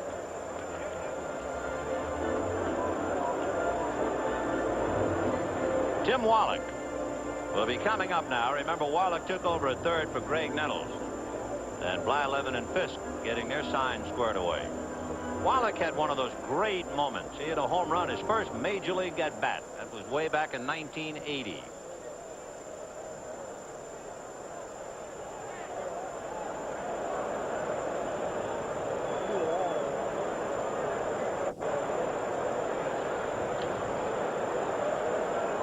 Two down in the 5th inning, 2-1 National. 4-1. Wallach was a member of Cal State Fulton's NCAA champions of 1979. He was the college player of the year that year. Oh, yeah, he's got all kinds of tools. Montreal just waiting for him to really explode, and this has been a down year for him in power. Strawberry goes, and it's whacked down the left field line. Fair ball. Kangaroos up into the seats. And let's see, they'll send Strawberry back to third. So Tim Wallach drills it in the left field corner, and the Nationals have runners at second and third with 2 out. Hit number 2 of Blyleven and hit number 7 for the National League. Remember, both managers told the fellows who can run, go ahead, take it on your own. And even though Strawberry was hit by a pitch ball, a miraculous cure, and he took off and was running when Wallach hit that ball. 3 doubles now for the National League. Doubles by Tommy Herr, Dale Murphy, and now this one by Tim Wallach. Virgil, with a slightly separated shoulder, May the 11th, had a collision with the Mets' Kelvin Chapman. He was the backup catcher to Bo Diaz for the last couple of years at Philadelphia, but then Diaz was hurt last year. Ozzie took over, and here he is in the All-Star game. And with his dad in the Nationals dugout rooting for him. Strike. Just wonder what that ball bouncing in the stands. Strawberry running all the way, and with 2 outs, he conceivably could have scored. I think he would have scored, so it did cost the National League 1 run, that artificial surface bounce. 0-1 to count to Virgil. On deck, Ozzie Smith. Ground ball to the hole. That's going to go through. Strawberry scores. Wallach coming to the plate will beat Rice's throw. Ball gets away from Fisk. Virgil is going to second. Blyleven's throw got him.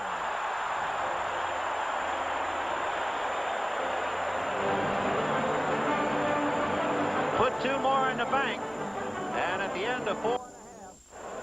Here's the base hit by Virgil, a good fastball hitter. He hits a curveball in the hole to left field. Rice comes up throwing. Fisk, the runner kind of gets in the way. You can see Fisk had a weight, gets by him. Now Blyleven alertly backing up the play, bounces the ball to second base. And Whitaker puts the tag on Virgil, but 2 runs are in. So if you're scoring 7-1-4 on the throw from Rice to Blyleven, and then back to Whitaker, and it is 4-1 National in the bottom of the 5th inning. The National making some more changes with Dave Winfield at the plate. Ball 1. You now have Jack Clark at first, Willie McGee in center, Dave Parker in right.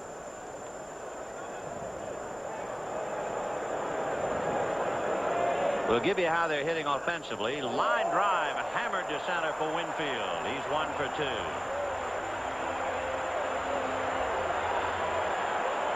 So Winfield, area boy from St. Paul, singles, and the batter will be Jim Rice.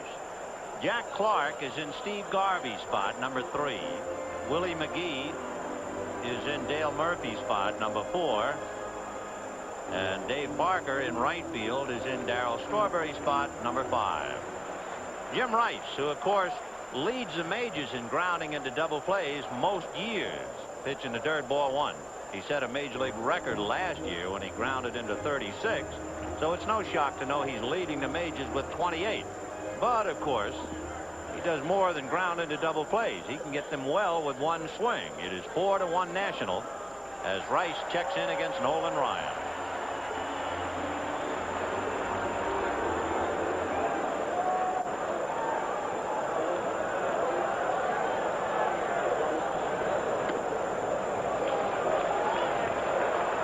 Two balls and no strikes.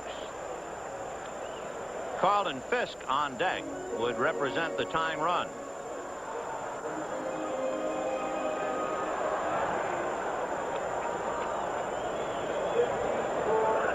Busted bat foul. He'll have to go get another. Us bad hitters can hear that with 60,000 people screaming. It's like a celery stalk. So he's gone to the woodpile. Ryan went to his strength, which was his fastball, got it inside, and you can see that Rice, he was determined to swing if it was a fastball, and he just got it right at the trademark, and, well, it's a souvenir for somebody. So Nolan Ryan working on Jim Rice. Boy, that's the high-rent district, isn't it? 2-1 to Jim.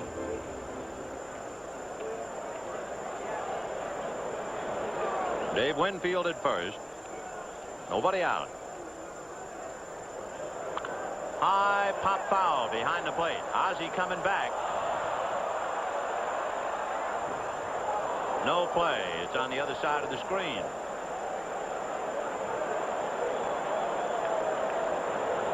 Two balls, one strike. Winfield held on by Jack Clark. 4 runs, 8 hits, 1 error for the National League. 1 run, 3 hits, and no errors for the American League.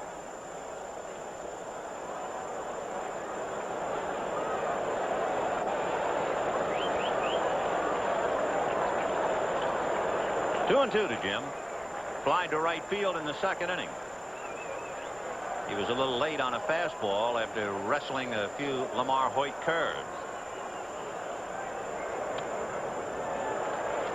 3-2.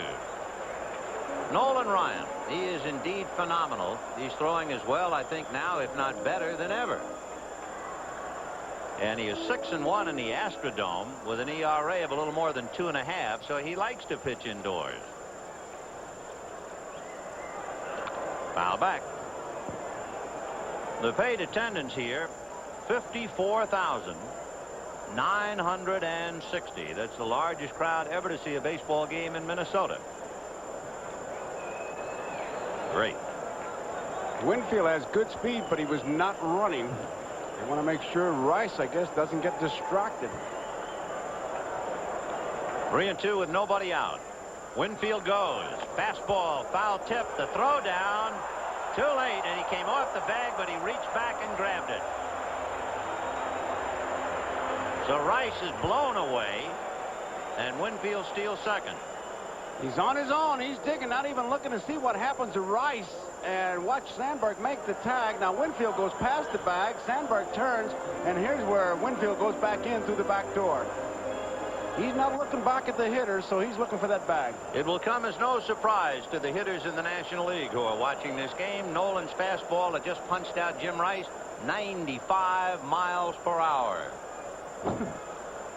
You know, the all-time record for strikeouts in a 9-inning game is 19. It's shared by 3 pitchers, and Ryan has witnessed all 3.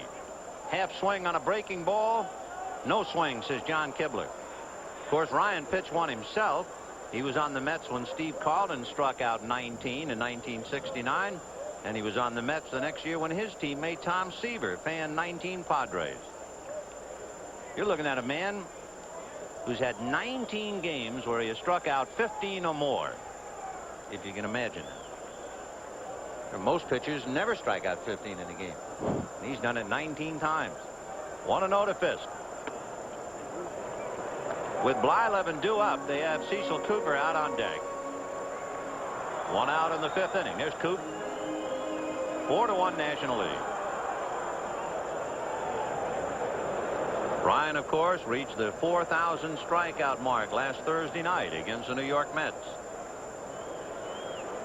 2-0. Fastball, and that's hit into left center field. Here comes Cruz to make the catch.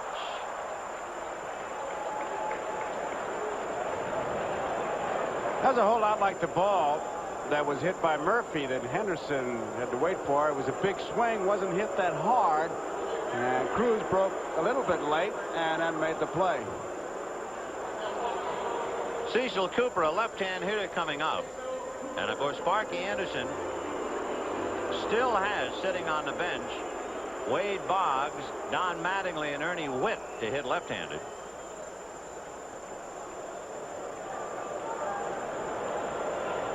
So here's Cecil Cooper.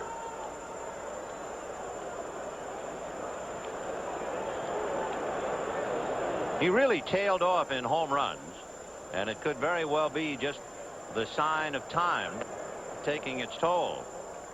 1 ball and no strikes. He went from 30 home runs in '83 to 11 last year, 5 so far this year. He has Winfield at second with 2 out. 4-1 National in the 5th. When you talk about unique stances, you certainly have to talk about Cecil Cooper. An open stance, but the one thing he does as he gets set for the pitch, watch him shift his weight to his back foot, ready to bring it forward like all good hitters. There it is, coming back with it. That missed. He had 7 straight years where he hit over 300, and of course in 1980 he hit 352 and finished a distant second to George Brett, because that was the year Brett hit 390, and along the way he's picked up 2 Gold Gloves. 4-1 National, 2 out. Winfield at second in the 5th. So Cooper draws the walk, and Ricky Henderson will represent the tying run with 2 out and 2 on. Henderson has singled to center, grounded to short, 1 for 2.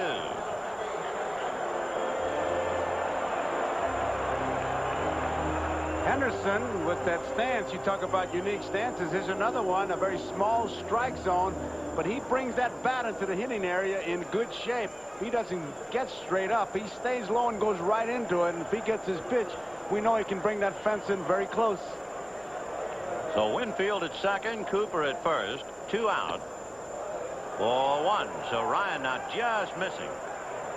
You have Cooper at first, Winfield standing right on top of the bag, and 2 out. Ryan pitching his 2nd inning after Lamar Hoyt went the first 3 and allowed 1 run. 1 ball, no strikes.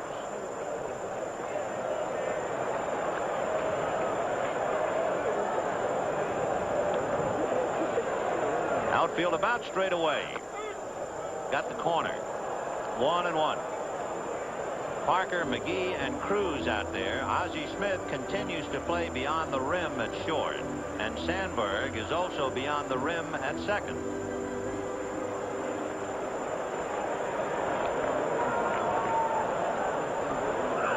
Whoa, fastball driving him out of there. A little smoke on that, baby. When you can make the catcher's mitt that Ozzie Virgil is using, when you can make that pop, you're really throwing. The gun had him at 90 because that thing is just a big pillow. It's an undersized pillow is what it is. 2 balls and 1 strike to Ricky Henderson, battling a man with 5 no-hitters, Nolan Ryan.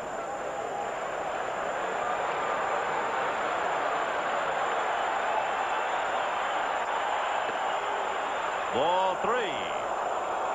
And this big crowd comes alive now and hold everything. It got the corner. So Henderson, as McCoy, it seemed like he had already let the pitch go, and then the right hand came up. So checking to make it 2-2. Dave Winfield at second, Cecil Cooper at first. In the 5th inning, 4-1 National.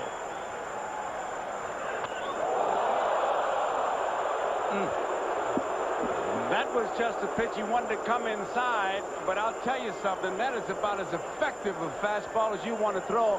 92 miles an hour, and Ricky's ready to hit it, and then he says, let's get out of here, let's get on the boat and take off. I mean, he goes straight down, and now you have to go up knowing you have to face him one more time. So that trip to the dentist is not a bad idea at all. Now the runners will be going 3-2 and 2 out. Winfield and Cooper. Runners go. Fastball got him swinging. A 94-mile-an-hour fastball takes care of Ricky Henderson. The American leads 2, and it's 4-1 National. So far, we've received over 100,000 telephone calls, so there's a great deal of interest. Are you or are you not in favor of the designated hitter? If you answer yes, use the appropriate number, or no, it'll call 50 cents per call, and at the end of the ball game, we'll have the tally for you. Damaso Garcia takes over at second base. Ernie Whitt goes behind the plate, and Dave Stieb on the mound. If you are keeping score, put Damaso Garcia in Whitaker's spot. Number 2. Put Whitt in Carlton Fisk's spot, number 8. And then put Stieb, number 9.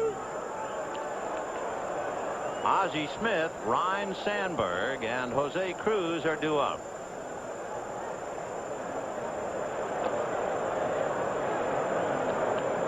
Down in the National League bullpen, Fernando Valenzuela begins to loosen up.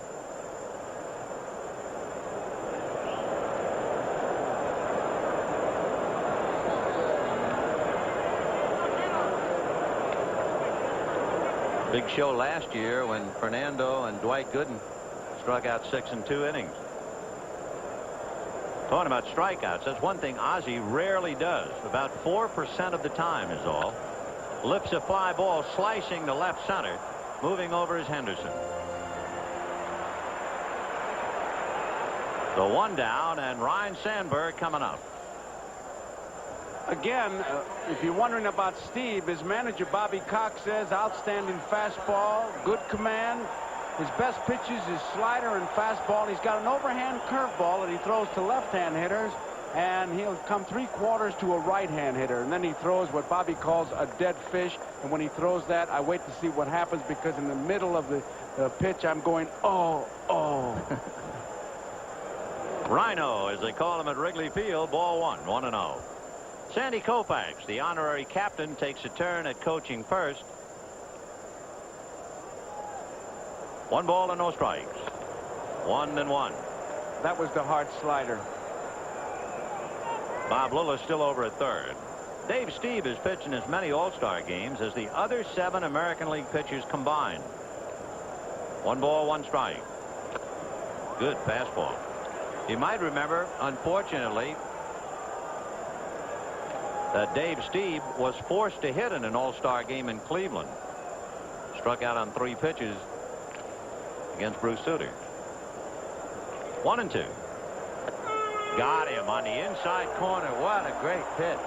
Oh, that was that 3/4 curveball that he throws.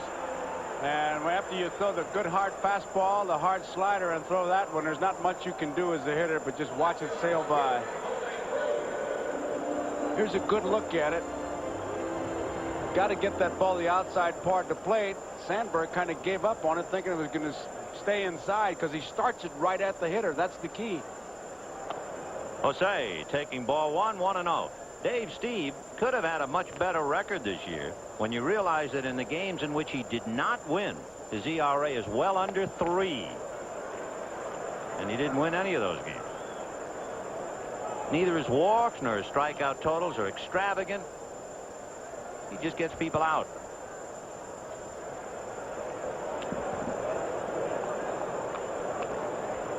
One and one, now 2-1.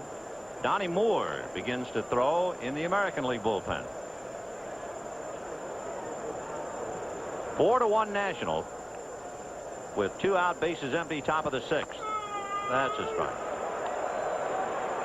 One of the other things you want to point out as we take a look at Donnie Moore on Dave Steve, he's so effortless. He looks like he's not throwing hard at all, and all of a sudden here he comes at you with really good stuff.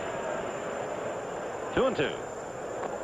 Tell you how tough he is. In his last 11 games, Steve's earned run average is 1.1. And he has a record of 6-2. You figure he'd certainly be undefeated.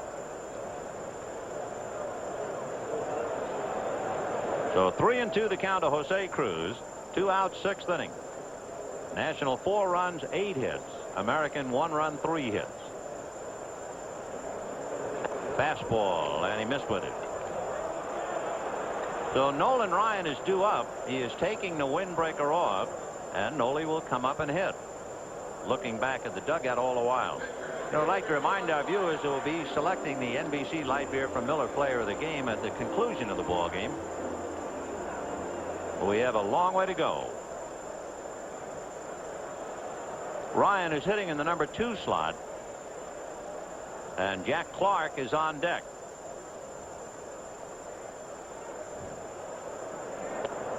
Ball 1. Phones may be starting to jump off the hook because with the DH, we'd have a DH up there. That's right. So there's no DH in the All-Star game. You know, talking about the DH, that's what makes a pitcher in the American League's earned run average so remarkable. When you talk about a Dave Steve and his ERA is 1.1 over 11 games, he's not pitching to pitchers. That's murder. A little tougher when you don't have that automatic out in there. Wow.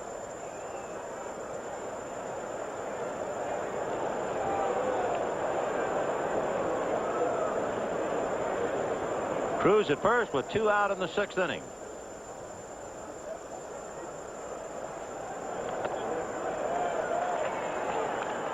One and 1 to Noli. 4-1 National, top of the 6th. You know, the first game ever played between the Twins and the Phils here, Pete Rose got a single in the first inning with Cruz a big jump, and he makes it easily. So Pete put the imprimatur on this stadium in the first inning of the first game with a base hit. He's got a big jump, but he was tempted to go. I think Steve said, well, Ryan hit him. Why would he want to steal? But then again, if he gets thrown out, you might make a move. So it wasn't a bad play. Even if he doesn't make it and he makes it, well, he's got a chance maybe with a bloop or a flare, pick up another run.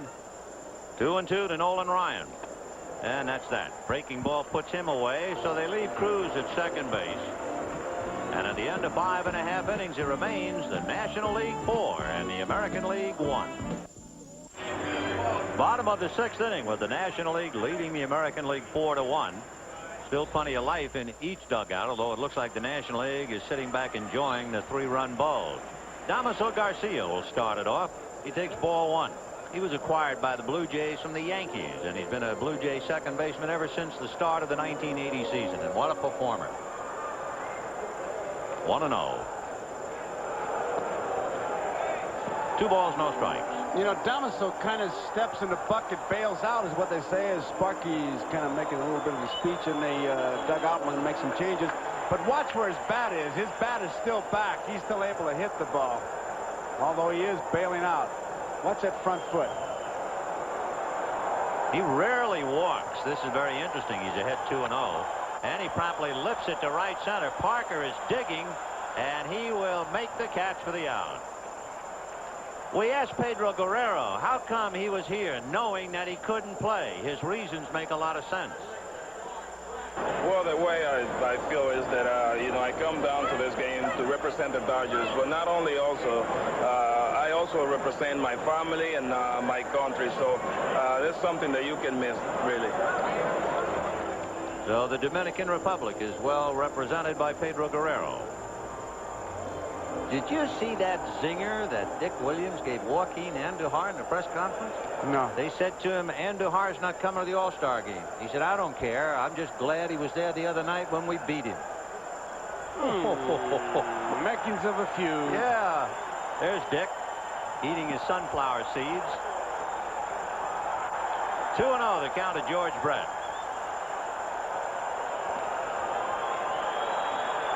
George Brett had a scoring fly ball and grounded out. 0 for 1. Ball 3. Down in the American League bullpen, Don Mattingly and Alan Trammell are loosening up. So Sparky's going to make a couple of moves.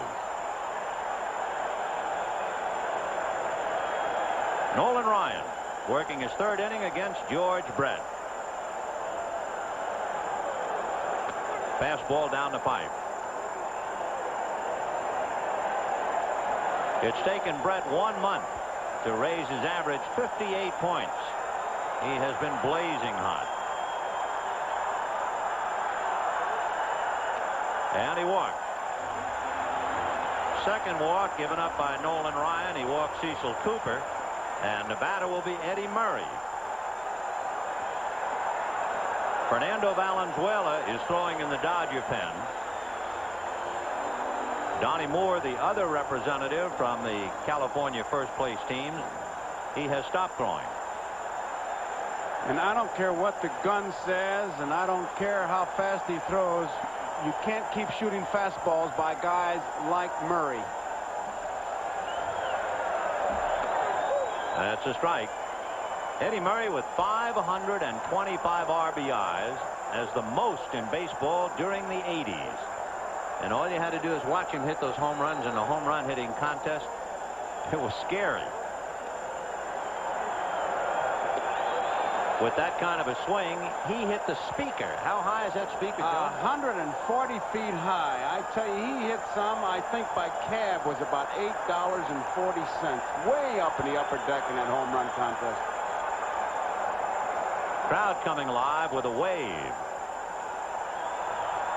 With that billowing roof, you feel like you're under sail and underway.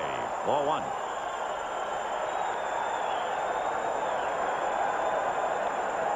That's the speaker that Eddie Murray hit in fair territory. And when I asked about the ground rule, they said up until he hit it, the architect, we didn't have a ground rule because the architect said nobody's ever going to hit it. 1-2 to Eddie. Fastball, and that's whacked into left center field. McGee and Cruz, and it's Cruz. Hustling back to first is George Brett. Fine play by Jose Cruz to plug up the gap. That was a tremendous play because McGee's not going to make that play, and it looked like it might have even bounced over McGee's head. He was in fairly close to Cruz, but watch Cruz just cut across and make a tremendous play, reaching across his body. A little tougher because he is a left-hand thrower with that glove on the right-hand side. The other way, he would have been able to reach a little farther, but he made a good play there. Interesting the way Ryan was pitching Eddie Murray. His first pitch was a 90-mile-an-hour fastball. His second pitch was a 76-mile-an-hour breaking ball. He came back with a 90, and that last one was 95. Ball 1. That's throwing. Yeah, you can't say Murray was a little late on a 95-mile-an-hour. No. 1-0 to Cal Ripken. Grounded to short twice, 0 for 2. Brett at first, held on by Clark. 2 out. Breaking ball, 2-0. Ripken is tireless. When you add up his consecutive games, 527, and then add up the innings, it's 4,758 innings of running out, running back, and running round. Here's the spot where the hitter's against Ryan. You're always looking for his fastball. You have to because it comes in so fast, but 2 balls and no strikes. If you're going to get a good cut, it would be now looking for the fastball. 2-0. There's the fastball, hit back a third, smothered by Wallach. No play, but he took an extra base hit away from Ripken. You talk about keeping your nose in the game. He got a face full of rug on that play. Ball gets there in a hurry, and he backhands it, but he's not satisfied to just catch the ball. He wanted to throw, but Ripken makes it to first base, and now it's Winfield. And to show you what it means to be an all-star, Cal Ripken pulled a 94-mile-an-hour fastball, and only a dazzling play by Tim Wallach prevented it from being an extra base hit. Think he was looking for it? Oh, yeah. 2-0, 2 breaking balls, the Express. And now Winfield represents the tying run. He is grounded to second, single to center, and stolen a base. 4-1 National, but the big guy can get you well in a hurry. Breaking ball for a strike. Winfield took a huge stride on that pitch, and he was locked. Changed speeds and it kind of locked him. They've moved Wallach closer to the line, thinking these guys are sitting on the fastball to be able to get around on it. Winfield, big swing. There you see Wallach. 0-1 to count to Dave Winfield. Line drive foul.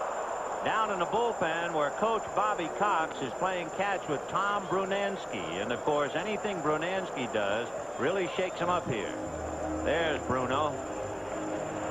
0-2 to Dave Winfield. And 2 breaking balls he threw to Winfield. Now he's way out ahead of him. It'll be an interesting battle right here. What Ryan will do, he can do most anything. Winfield jumped on that last curveball and really wasn't biting as hard as that first one. George Brett at second, Cal Ripken at first. And 2 out. Fastball hit the bat and knocked Winfield on his haircut. You could see Virgil moving as he gave the pitch with our center field shot. You could see him edge in. That fastball was boring in on him, and down goes Winfield. And I mean, you talk about fast. He hits a line drive by just letting the ball hit the bat. When he goes down, you want to holler, timber. He just kind of unfolds. Look at this. And the count remains no balls, 2 strikes. In case Dave would like to know, it was 95 miles an hour. Let's see where Virgil sets up with this pitch now. He's one of those catchers that'll move. 0-2. Outside. Fastball hit down a Rhino, and Sandberg goes to Clark, and the inning is over. No runs, 1 hit, 2 left. 2 brilliant defensive plays by Murray and Ripken. We'll be right back after these messages from you. Nolan Ryan has. He comes inside. Now to Henderson, he comes inside. Down he goes. You remember that? And then he comes back to strike him out. You're just not eager to come up. Here's Winfield. Down he goes. And on the next pitch, he throws the bat, just barely gets the bat on the ball and hits the ground ball. You have to be able to pitch inside. And when you're throwing fastballs 95, 94 inside, the body has a meeting with the brain and says, hey, we're both brave, but let's not all of us get up there at the same time. It's a very effective tool when you throw that hard. Well, it's a big city. You knock down 2 guys, New York, New York. Here's the way the American League stacks up now. Mattingly, Garcia, Trammell, Molitor, Rice, Bill Bradley is now in center, Tom Brunansky in right, and Donnie Moore on the mound. And we'll check to see how they're hitting. Donnie Moore will be pitching to Jack Clark, Willie McGee, and Dave Parker. Donnie, one of the principal reasons why the California Angels are where they are. Luis Sanchez led California last year with 11. He already has 17, a career high, and he has been brilliant in his last 16 appearances. His earned run average is less than a run. He's got a good fastball. He throws a slider and a changeup and good control. And Jack Clark, if you want to know what a good, quick, compact, crisp swing looks like, here it is. Jack Clark picking up at first base for Steve Garvey, grounded to short in the 5th inning. He's 0 for 1. Clark has already homered in every National League stadium this year except Cincinnati and Philadelphia. And Whitey Herzog, in talking about him, said, well, he's as tall as Babe Ruth. not as heavy. 1-1. 1-2 to count. Donnie Moore's been in pro ball since 1973, but last year was only his 2nd full year in the major leagues. 2-2.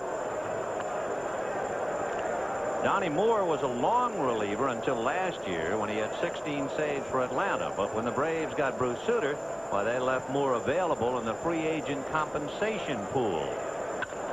Comebacker, and Donnie has it. That takes care of Jack Clark. 1 away. That compensation pool, the Angels lost Fred Lynn. So California dipped into the pool and in compensation picked up Donnie. And ironically, Moore is having a better year than Sutter, who did not make the All-Star team. McGee has pretty good power, but he's got great speed and a gap hitter. Strike to Willie McGee. If he hits one between the outfielders, it's really going to be a race. He leads the National League in triples with 10. 1 ball and 1 strike. If you are keeping score, Paul Molitor is hitting first. Phil Bradley is hitting third. There's a 2-hopper down to second base to Garcia, who throws him out. Tom Brunansky is hitting in Eddie Murray's spot. Alan Trammell is hitting in Ripken's spot.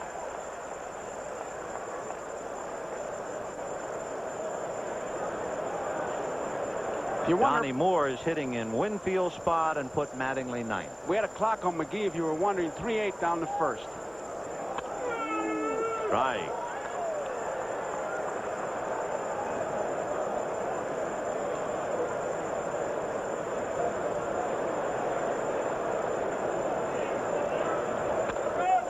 The Cobra, as they called him when he played in Pittsburgh, and he has really come back for Cincinnati.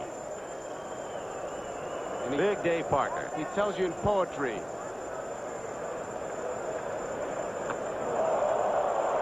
It won't fit after that swing, but he says, no beard, new city, but my swing is still pretty. Well, you got a guy who won back-to-back batting titles in 1977 and 78. Big chopper to second to Garcia, over to Mattingly. So the National League is set down in order for only the second time in 7 innings. Right now, talking about 7, here's another edition of the 7th inning. The 7th inning stretch. Gatorade. In Baltimore, the Orioles have been flying high. One reason why, a homegrown hero who's played every inning of every game for more than 2 seasons. This junior member of the Orioles plays a major role. There's magic in Baltimore when Cal Ripken Jr. waves his wand. In 1982, Ripken was Rookie of the Year, and the following season he was voted the league's MVP. His proud father, Cal Ripken Sr., is the Orioles' third base coach, and Baltimore's favorite son has become one of the highest-rated shortstops in the game. With a glove like that and a booming bat, the Orioles' Cal Ripken will always stand out. 150,000 people have called in to register their feelings about the designated hitter. Those are the appropriate numbers. Whether you say yes or no, it will call you 50 cents per call, and at the end of the ball game, we'll give you the total and how it is broken down.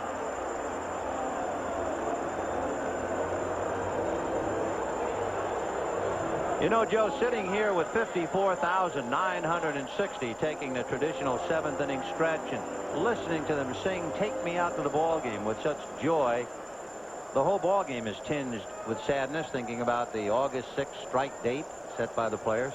Well, everybody around here, you like to be an optimist and think that it won't happen, but we'll have to wait and see. There's not very much we can do except sit and wait. New battery, Fernando Valenzuela and Tony Pena. And Gary Ward is on deck to hit back a Rice. You youngsters who want to be catchers, watch Tony Pena behind the plate, get in his catching position, and then forget it. He's one of the rare ones. In the dirt. He has thrown out 5 people, at least picked them off from that position. He got Keith Moreland, where Jim Fry told me, he said it was like a line drive being hit instead of a throw. And looking at the American League here in the 7th now, you have Jim Rice.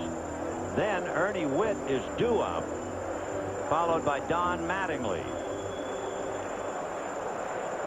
Gary Ward is out on deck as Rice draws a walk.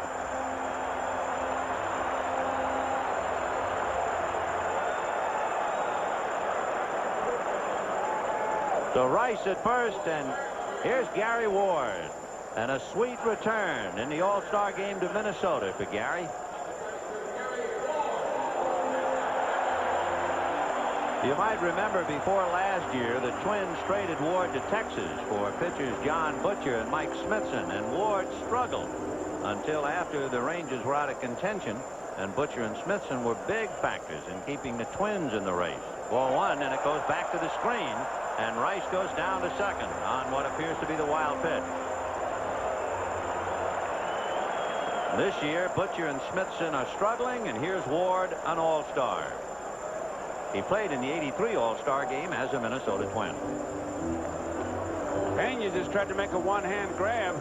Johnny Bench, who's working in the next booth, he's the greatest one-hand catcher I've ever seen, and I think he's ruined more catchers. They try to be like him, they can't. That was a wild pitch. That's a strike. 1-1. With these two substitutions, Pena and Valenzuela, again, if you're keeping score, Pena, the catcher, will hit in the number 2 slot, and Fernando will bat in the number 7 position, meaning he's due up second in the 8th inning. That's a line drive caught by Clark. Throws in the dirt. A great save by Ozzie Smith. He was practicing short hopping and backhanding. He didn't know he was going to have to do it on a throw. And it was way off to the shortstop side. Even Ozzie Smith has to laugh about that. What an amazing man. Look at that. Ball is well hit. Look where Clark throws it way to the shortstop side. And Ozzie says, don't worry about it. I'll just backhand it and go to dance class. I've never seen anybody come close to him. I'm telling you, he is a magician. Yeah. An acrobat, and he is just that. He truly is an acrobat. The $2 million shortstop, Ozzie Smith. Now Don Mattingly is at the plate.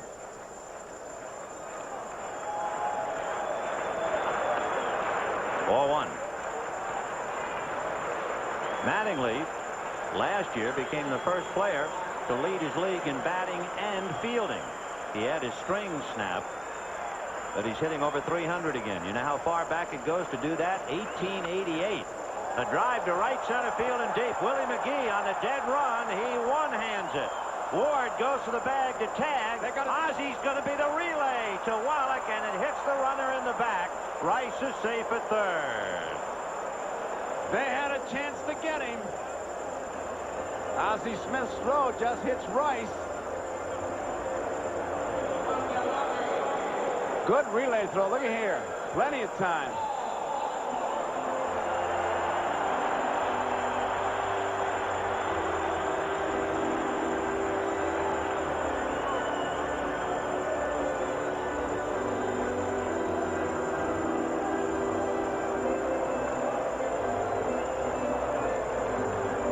So Rice, hit by the throw after tagging up, is safely into third, and Paul Molitor, who's from St. Paul, attended the University of Minnesota. Paulie comes in the leadoff spot now, formerly occupied by Ricky Henderson.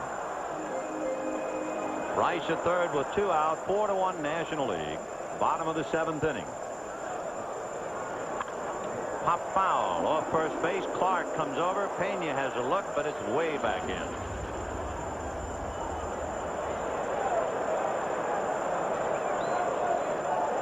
Paul Molitor really had his year scrambled last year because of injury. Of course, they love him here. He went to St. Paul's Cretin High School, as well as university. Foul ball. He played just 1 month last year. He was out from May 2nd till the end of the season. So this year, he's a logical candidate for comeback player of the year. He's the only man in history. Remember, he got 5 hits in the World Series against the Cardinals in the opening game 3 years ago. 1-2 to Paul. So Fernando Valenzuela, who figures to just work 1 inning. He's backed up by Jeff Reardon in the bullpen, and that's why he is hitting where he is. So he's due up second in the 8th inning. And he punches out Molitor, and that's that. Strikeout for Fernando, a man left at third. And at the end of 7, it remains the National 4, the American 1. You are not looking at some creature from out of space. That's our Skycam camera directly in front of our booth, high over the field. And now we go to the Skycam, and there you are in living color.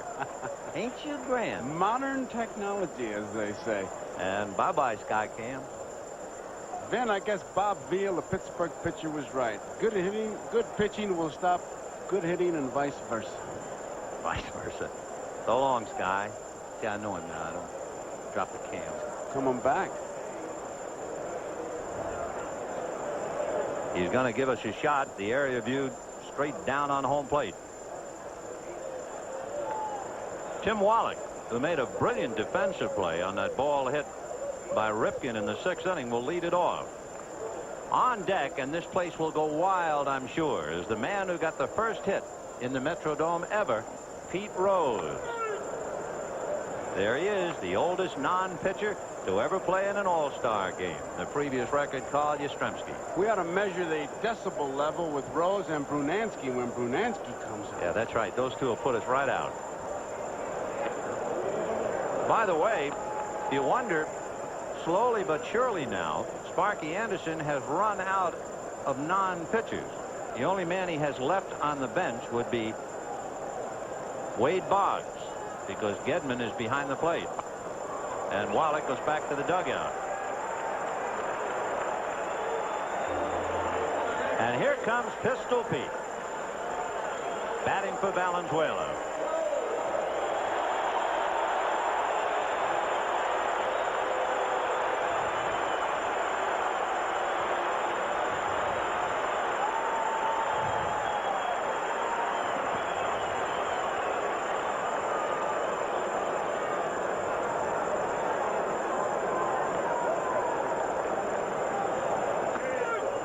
That's a strike.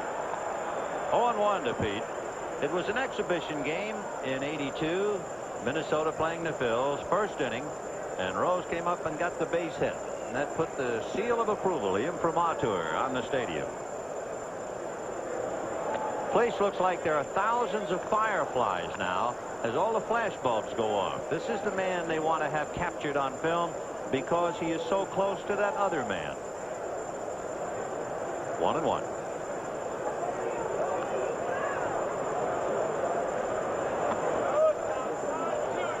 Two balls, one strike.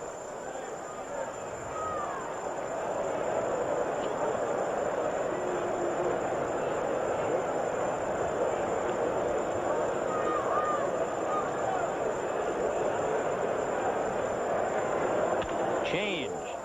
Hit to the right side. Garcia over to Mattingly. So Rose rolls out. 2 down in the 8th inning. And Ozzie Smith coming up, and Pete comes off the stage.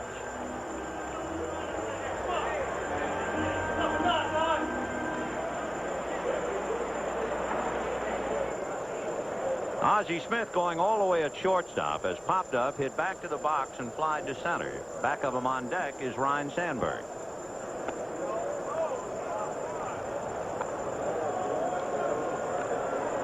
Gedman behind the plate is quite a story. Described along with Wade Boggs as a workaholic, just working every day with Coach Walt Riniak, both in hitting and catching, and here he is, the all-star team. Ball 2, 2-0. Lance Parrish, of course, elected to the starting team, couldn't make it. And Gedman gratefully accepted the charge, and here he is. It's been Fisk, Witt, and now Gedman. Fastball fouled away. 2-1. Fisk was telling me that in spring training when he was with the Red Sox and Gedman was there, he said, that kid asked me every question possible about catching. I don't think he missed a one. He wanted to just be a catcher so badly. He was not drafted. The Red Sox signed him as an amateur free agent. That's quite a story. There he is, Carlton Fisk, along with Jay Howe. 3-1 to count.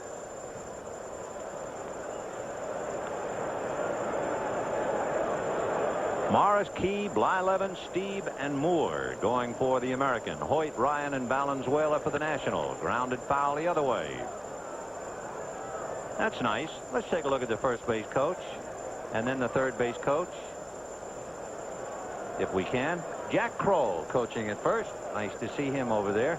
And over at third, and what a nice night for him, Ozzie Virgil Sr. Foul back. So we've had 5 National League coaches, including Sandy Koufax. This telecast, presented by authority of Major League Baseball, may not be reproduced or retransmitted in any form without the express written consent of Major League Baseball. Drive to center, and going back for it is Phil Bradley to make the play. So that's 7 in a row retired as the National goes quietly in the 8th inning. And at the end of 7 1/2, 4-1 National. Damaso Garcia followed by Phil Bradley and then Tom Brunansky in the 8th inning against right-handed Jeff Reardon, who has picked up the nickname the Terminator of late. Stopping ball clubs, he leads the majors with 22 saves. Ball 1. Jeff Reardon.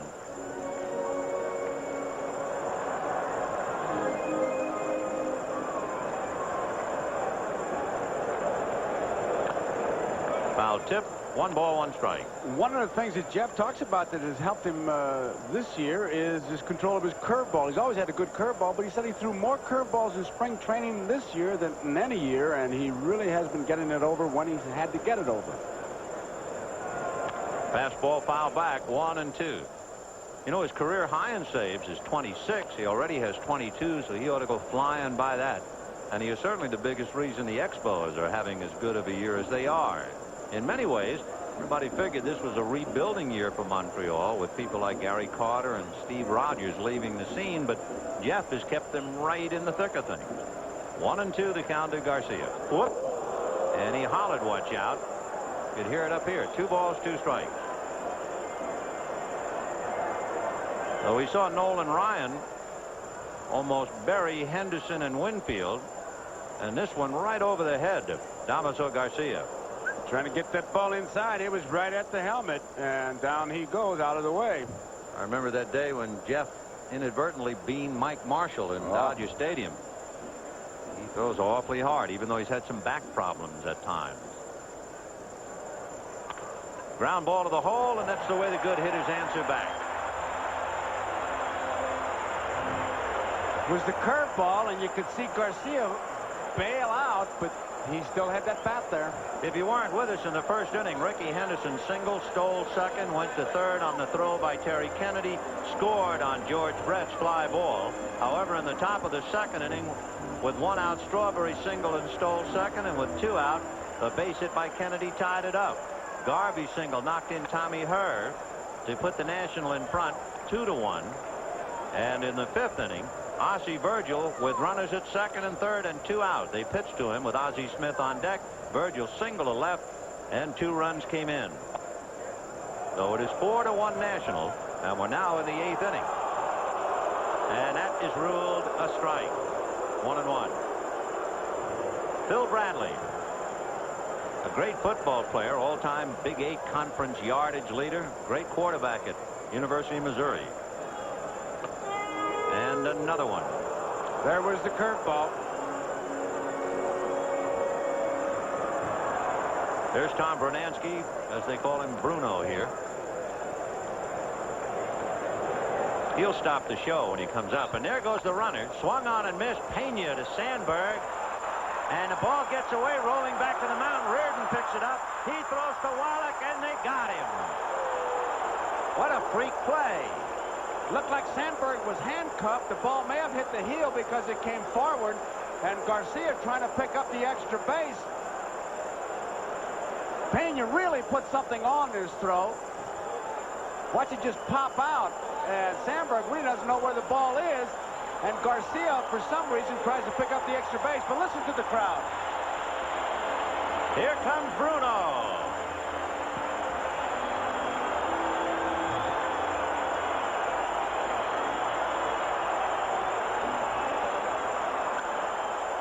Fouled away.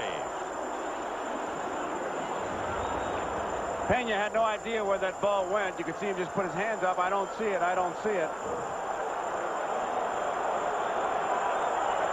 That was not the best base running judgment by Garcia, trailing by 3. He tried to take that extra base and get thrown out, and now you got the bases empty.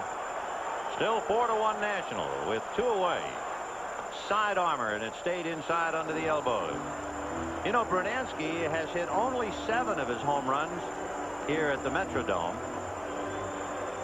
He's the first one to disprove the theory that it's a haven for home runs. He's hit 19. This whole game has disproved that theory. Here you got all the big sluggers in both leagues. Everybody led us to believe it was going to be fireworks. It was going to be all kinds of rockets all over the place. And no way. 2-1. High twisting foul. Jack Clark coming over to the railing, and it's back in. That's why we mentioned earlier the one tie over the years. The National League has won 35, the American League 19, and there's been one tie. That tie was a 1-1 tie in Fenway Park, of all places. And when they played the All-Star game in the Coliseum with the screen in very shallow left field, the final score was 5-3. Ground ball to Ozzie. Over to Clark, and the lights go out in the 8th inning.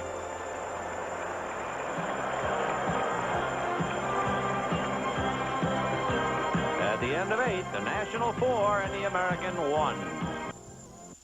Yeah.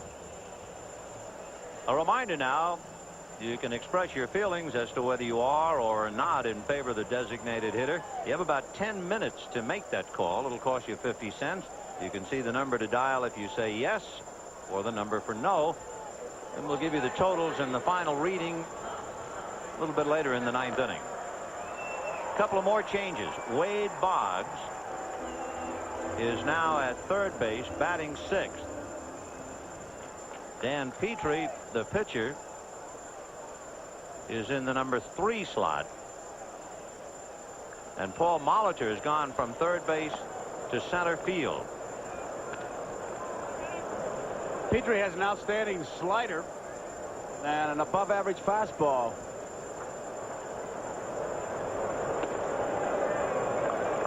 In looking to Sparky Anderson, he has used everybody on his club but Jay Howell and Willie Hernandez. He has used all of the other players, every one of them.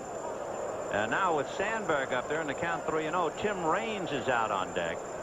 So the only non-player not used so far by Dick Williams is Glenn Wilson. Right. So both managers have really gotten the people in the game. Each manager using 3 pitchers. Of course, that brings up the luxury. There's ball 4. In case you wondered, if you had used 2 catchers and the third catcher was severely injured and there was still a couple of innings left, only in the All-Star game do they make a provision for that. They will allow you to bring back the starting catcher. Well, here's Tim Raines. So that leaves only Glenn Wilson, along with pitchers Darling, Garrelts, and Gossage. And Gossage is throwing in the pen.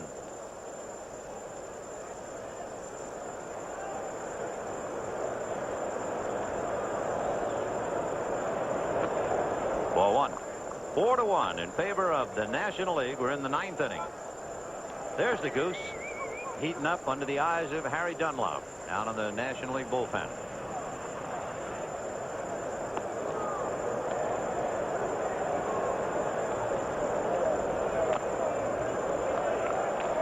One other pitcher we haven't mentioned, the chances of seeing Dwight Gooden were down to slim and none. He won that tough game 1-0 Sunday. Made, Dick Williams said, some people tell me 130, some say he made 140, so there's just about no chance we're going to see him. Willie Hernandez, the other left-hander, along with Jimmy Key, begins to throw now in the American League bullpen. There is Jay Horowitz of the New York Mets visiting with Dwight Gooden. It's about as close as we'll see him, I believe. 2-1.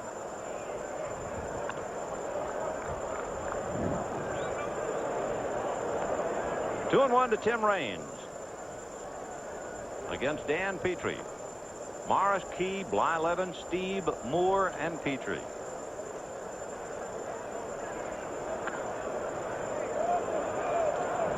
Three and 1 to count. Raines looking down to Ossie Virgil. Nobody out, so Ryan Sandberg also wants to check with Jack Kroll.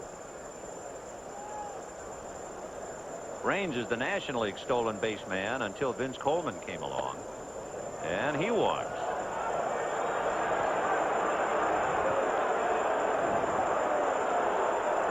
So Dan Petrie walks Sandberg and Raines, and that'll bring up Tony Pena. I think we mentioned this once on the Game of the Week. Tony Pena had a recent 3-day road trip. If you can believe it, it's true. He says he broke 12 bats in 3 games. And in 5 of the broken bats, he got base hits. And then we saw him play, and he broke his bat and got a double. Then Nobi Kawano, the Dodger clubhouse man, said, you know, I heard that. He said, Rex Bradley of the Louisville Slugger people once told me that the year Billy Williams led the American League in hitting, Billy Goodman, 1 bat. All year? All year. That's incredible. Well, that's the rumor. Fouled away. Pena wouldn't believe that story, I know. No. You're breaking that many bats. You're breaking a couple of them, taking them out of the rack. Tony is also baseball's answer to Sammy Davis Jr. If he ever had a collision with Pascual Perez, there's so much gold chainery out there, it'd take about an hour to unravel them. He's got about 5 of them. I checked them. 0-2 to Tony. Sandberg and Raines out there, and Pena goes fishing. Down he goes. So a strikeout for Petrie, and the batter is Jack Clark.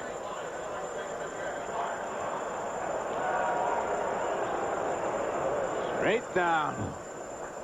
Would you say that was out of the strike zone? One of those free swingers. Not hit the ball where it's pitched, hit it if it's pitched. Not only did Pena strike out, they threw the ball out. And here's Jack Clark. Clark is 0 for 2. Garvey had grounded out in single. There's the goose heating up. Clark has grounded to short, hit back to the box. So Jack 0 for 2 with Ryan Sandberg at second. Tim Raines at first. 4-1 National League in the ninth. Ball 1. I think of all the pitchers in baseball, Goose has to be the one who intimidates you the most. I mean, he arrives looking mean and mad and just stays that way.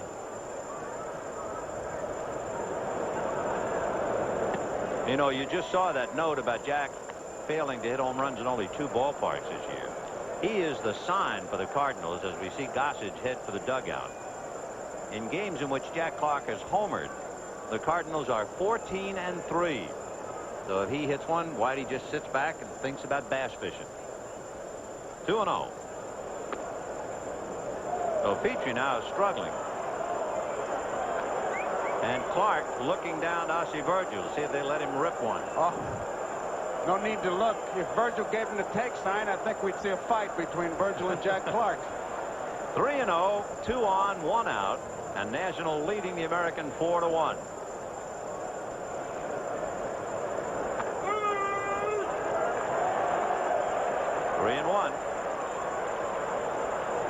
He didn't like the location. That was a tough pitch to handle.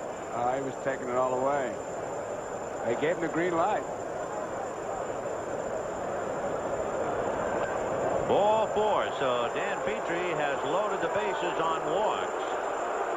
Willie McGee will be coming up. And we see now if Sparky is thinking about bringing in Willie Hernandez and turn McGee around and make him a right-handed batter and take a couple of steps away from him. I think he may want to take some heat away from his pitcher Petrie because he's been having a good year for him and he's just having all kinds of problems out there and he wants to take a little heat off him. So Petrie goes out, Hernandez comes in, McGee will turn around, and we'll be back.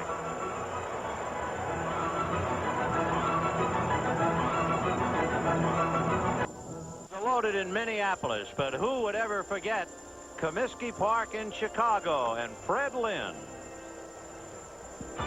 1983, the golden anniversary all-star game at Comiskey Park in Chicago. Bottom of the 3rd, San Francisco's Atlee Hammaker faces California's Fred Lynn, and Freddie drives this one over the wall and right for the first and only Grand Slam in all-star history. It helped put an end to an embarrassing 11-game American League losing streak. They topped the Nationals 13-3.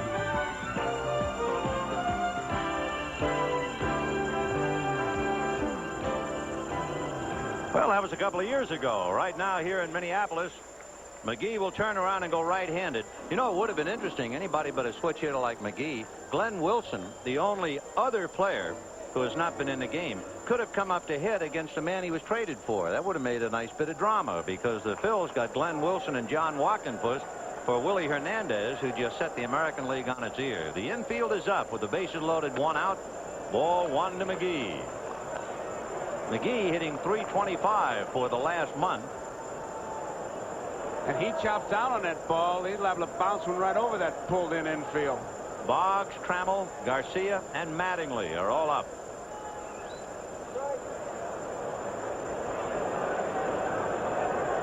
One ball and no strikes. Dave Parker is on deck.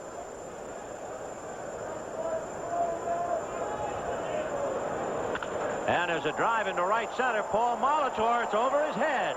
It will go to the wall and bounce up and over the fence. It's a track meet, but they're going to have to send somebody back, and it'll be Jack Clark. They will send Clark back to third on what is a ground rule double for Willie McGee, but he would have chased everybody home otherwise. That would have easily been a triple, a possible inside to Parker the way McGee can run. So they bounce, and Molitor gives it a chase, no chance whatsoever, and watch that thing just jump its way right out of this ballpark. Look at that high hop. Well, for Sparky Anderson, that goes under the heading of the best laid plans of mice or men. It took McGee a little more than 7 seconds to go from home plate to second base. Infield still up, first base open. Dave Parker a strike. 6-1 National League.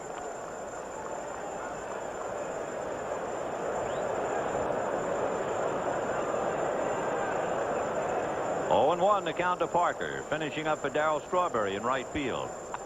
That's a strike. 1 out in the inning. That was Pena who struck out on a pitch in the dirt. 3 walks, and then Willie McGee put the slug on Hernandez. 0-2. Sidearm, foul tip, and down goes Parker. Willie Hernandez, a remarkable pitcher. When he got the out that clinched the American League East title for Detroit, it was his 30th save in 30 save opportunities. This year he didn't blow a save opportunity until June. So he really went a year and a half without missing a meaningful save in the regular season. Now, with the walk to Tim Wallach, we are going to get our wish, because Glenn Wilson comes out on the on-deck circle, and it looks like Wilson will hit against Willie Hernandez. He just as quickly goes back in the dugout looking for another bat. So the intentional walk to Tim Wallach and the trade will be on the line for all the world to see.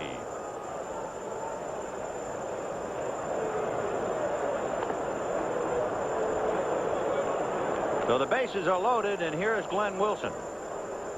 Wilson just found out recently that he had an astigmatism, and he's been wearing glasses this year.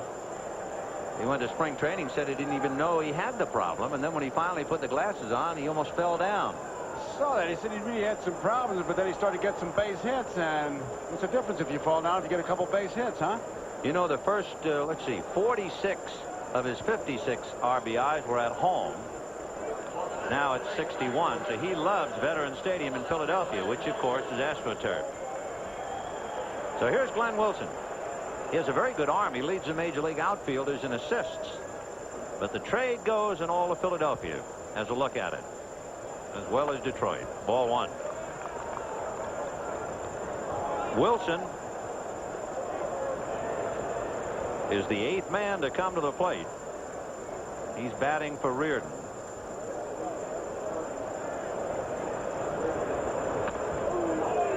1-1.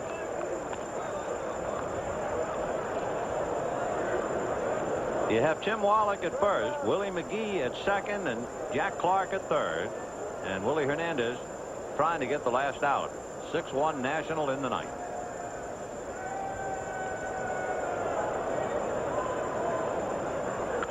Fouled away.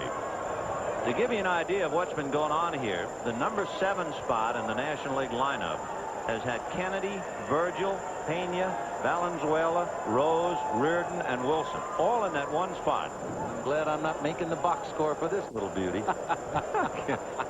Oh, the scorecard looks rough. Oh.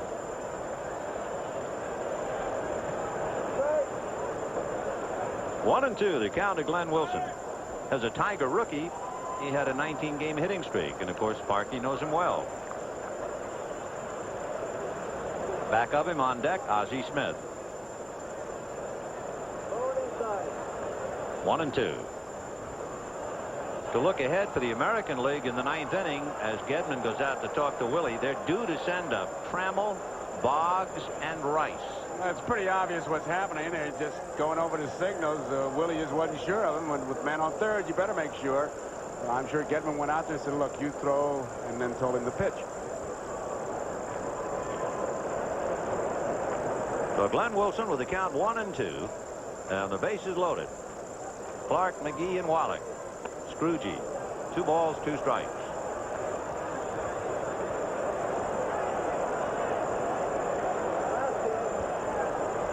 $54,960 here at the Metrodome. And a screwball chased and missed, and the trade is history. And at least for that moment, Hernandez puts Reardon away. Reardon's replacement, Glenn Wilson, and it's 6-1 National. And about are you in favor of the designated hitter? 234,832 phone calls, and the answer, no. 59% of the callers said they are not in favor of the designated hitter. 41% said yes. Bottom of the 9th inning, 6-1 National League. Alan Trammell, then Wade Boggs, and Jim Rice. Jim Raines is now in left field, so the outfield is Raines, McGee, and Parker. In looking over the rosters, with Goose Gossage on the mound, only Ron Darling, Scott Garrelts, and Dwight Gooden failed to get into the game. Everyone else in for the National League. For the American League, only one player failed to get in, Jay Howell. Everybody else has been in there.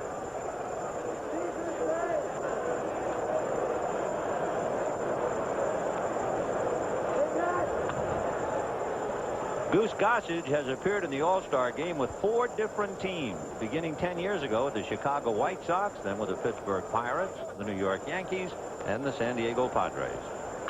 Ground ball to third. Wallach is in front of it. 1 away. The executive producer of NBC Sports is Michael Weissman. The coordinating producer for NBC Baseball, Harry Coyle. The telecast of tonight's All-Star game has been produced by George Finkel, directed by Harry Coyle. Pre-game produced by Les Dennis. Pre-game and replays directed by Andy Rosenberg. Skycam director John Gonzalez. Technical director Lenny Stucker. Here's Wade Boggs. He comes into this game with a 20-game hitting streak, tying Don Mattingly for the major's longest of 85. The Goose hasn't thrown anything but fastballs. All you got to do as the catcher is remember to put down 1 and break in a new glove. 2-1 the count. No strategy here. I mean, he's playing good old country hardball. Give me the ball and fire. Here it comes. Foul back. 2 balls and 2 strikes to Wade Boggs. Jim Rice, the only American leaguer to go all the way from start to finish, is on deck. The only National Leaguer to go start to finish is the shortstop Ozzie Smith. 2-2.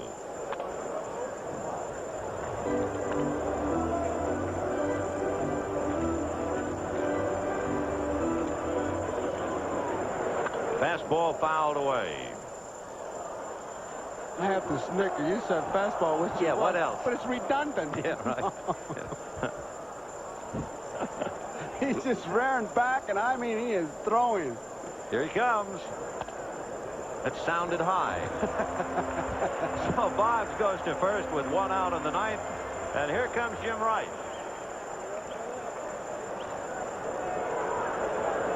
Show you how important Gossage has been. He has played on 4 first-place teams in the last 7 years. And now he goes up against Jim Rice, who is flying to right, struck out, and walked. Big RBI man. All 1. These days, a team looks like it just cannot win unless they've got that big man in the bullpen to stop them.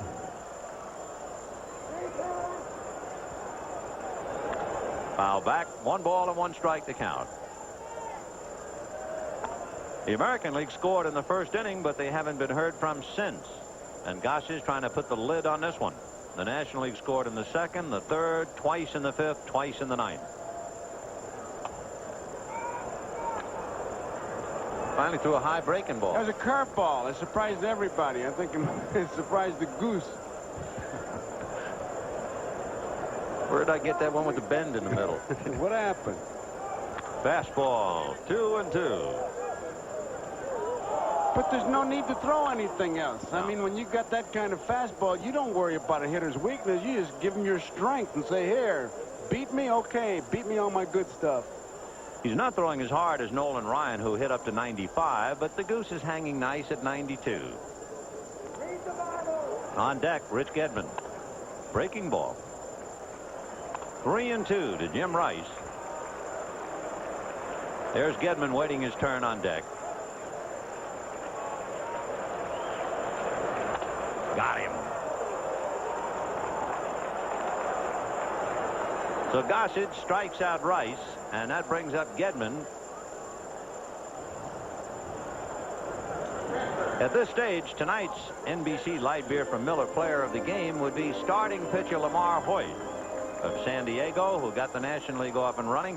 Light Beer from Miller happy to present a check for $1,000 in the name of Lamar Hoyt to help fight multiple sclerosis. And we're delighted for Lamar, but there really wasn't a stick-out, stand-out, bright and shiny star in this one. That was a default. Yep. I mean, it was just, you took a vote and you could have picked it out of the hat. Ozzie Virgil got a base hit to drive in 2 runs. They appeared to be very big, but then the ball game kind of fell apart. It's 6-1 National League. Rich has replaced Lance Parrish, and he's up there with Boggs, a teammate at first, and 2 out in the 9th. 6-1 National League. The National League will have won 12 of the last 13, 21 of the last 23, 31 of the last 39. It is a litany of frustration for Sparky Anderson, and I don't care what kind of a label they want to put on it. For Dick Williams, this will be his first All-Star victory in the National League. He was 0-3 with the American. And down goes Gedman, a fitting climax to the game as Gossage puts him away, and the National League wins another one. 6 runs, 9 hits, 1 error for the National League. 1 run, 5 hits, and no errors for the American League. But one other thought. Prior to tonight's game, the National League had won 20 of the last 22, and yet the American League almost broke even in the last 22 World Series. So the National League certainly wins 6-1 convincingly the 1985. And a welcome to all you folks who've been watching the Kansas City-Baltimore game with KC knocking off the Birds 7-5.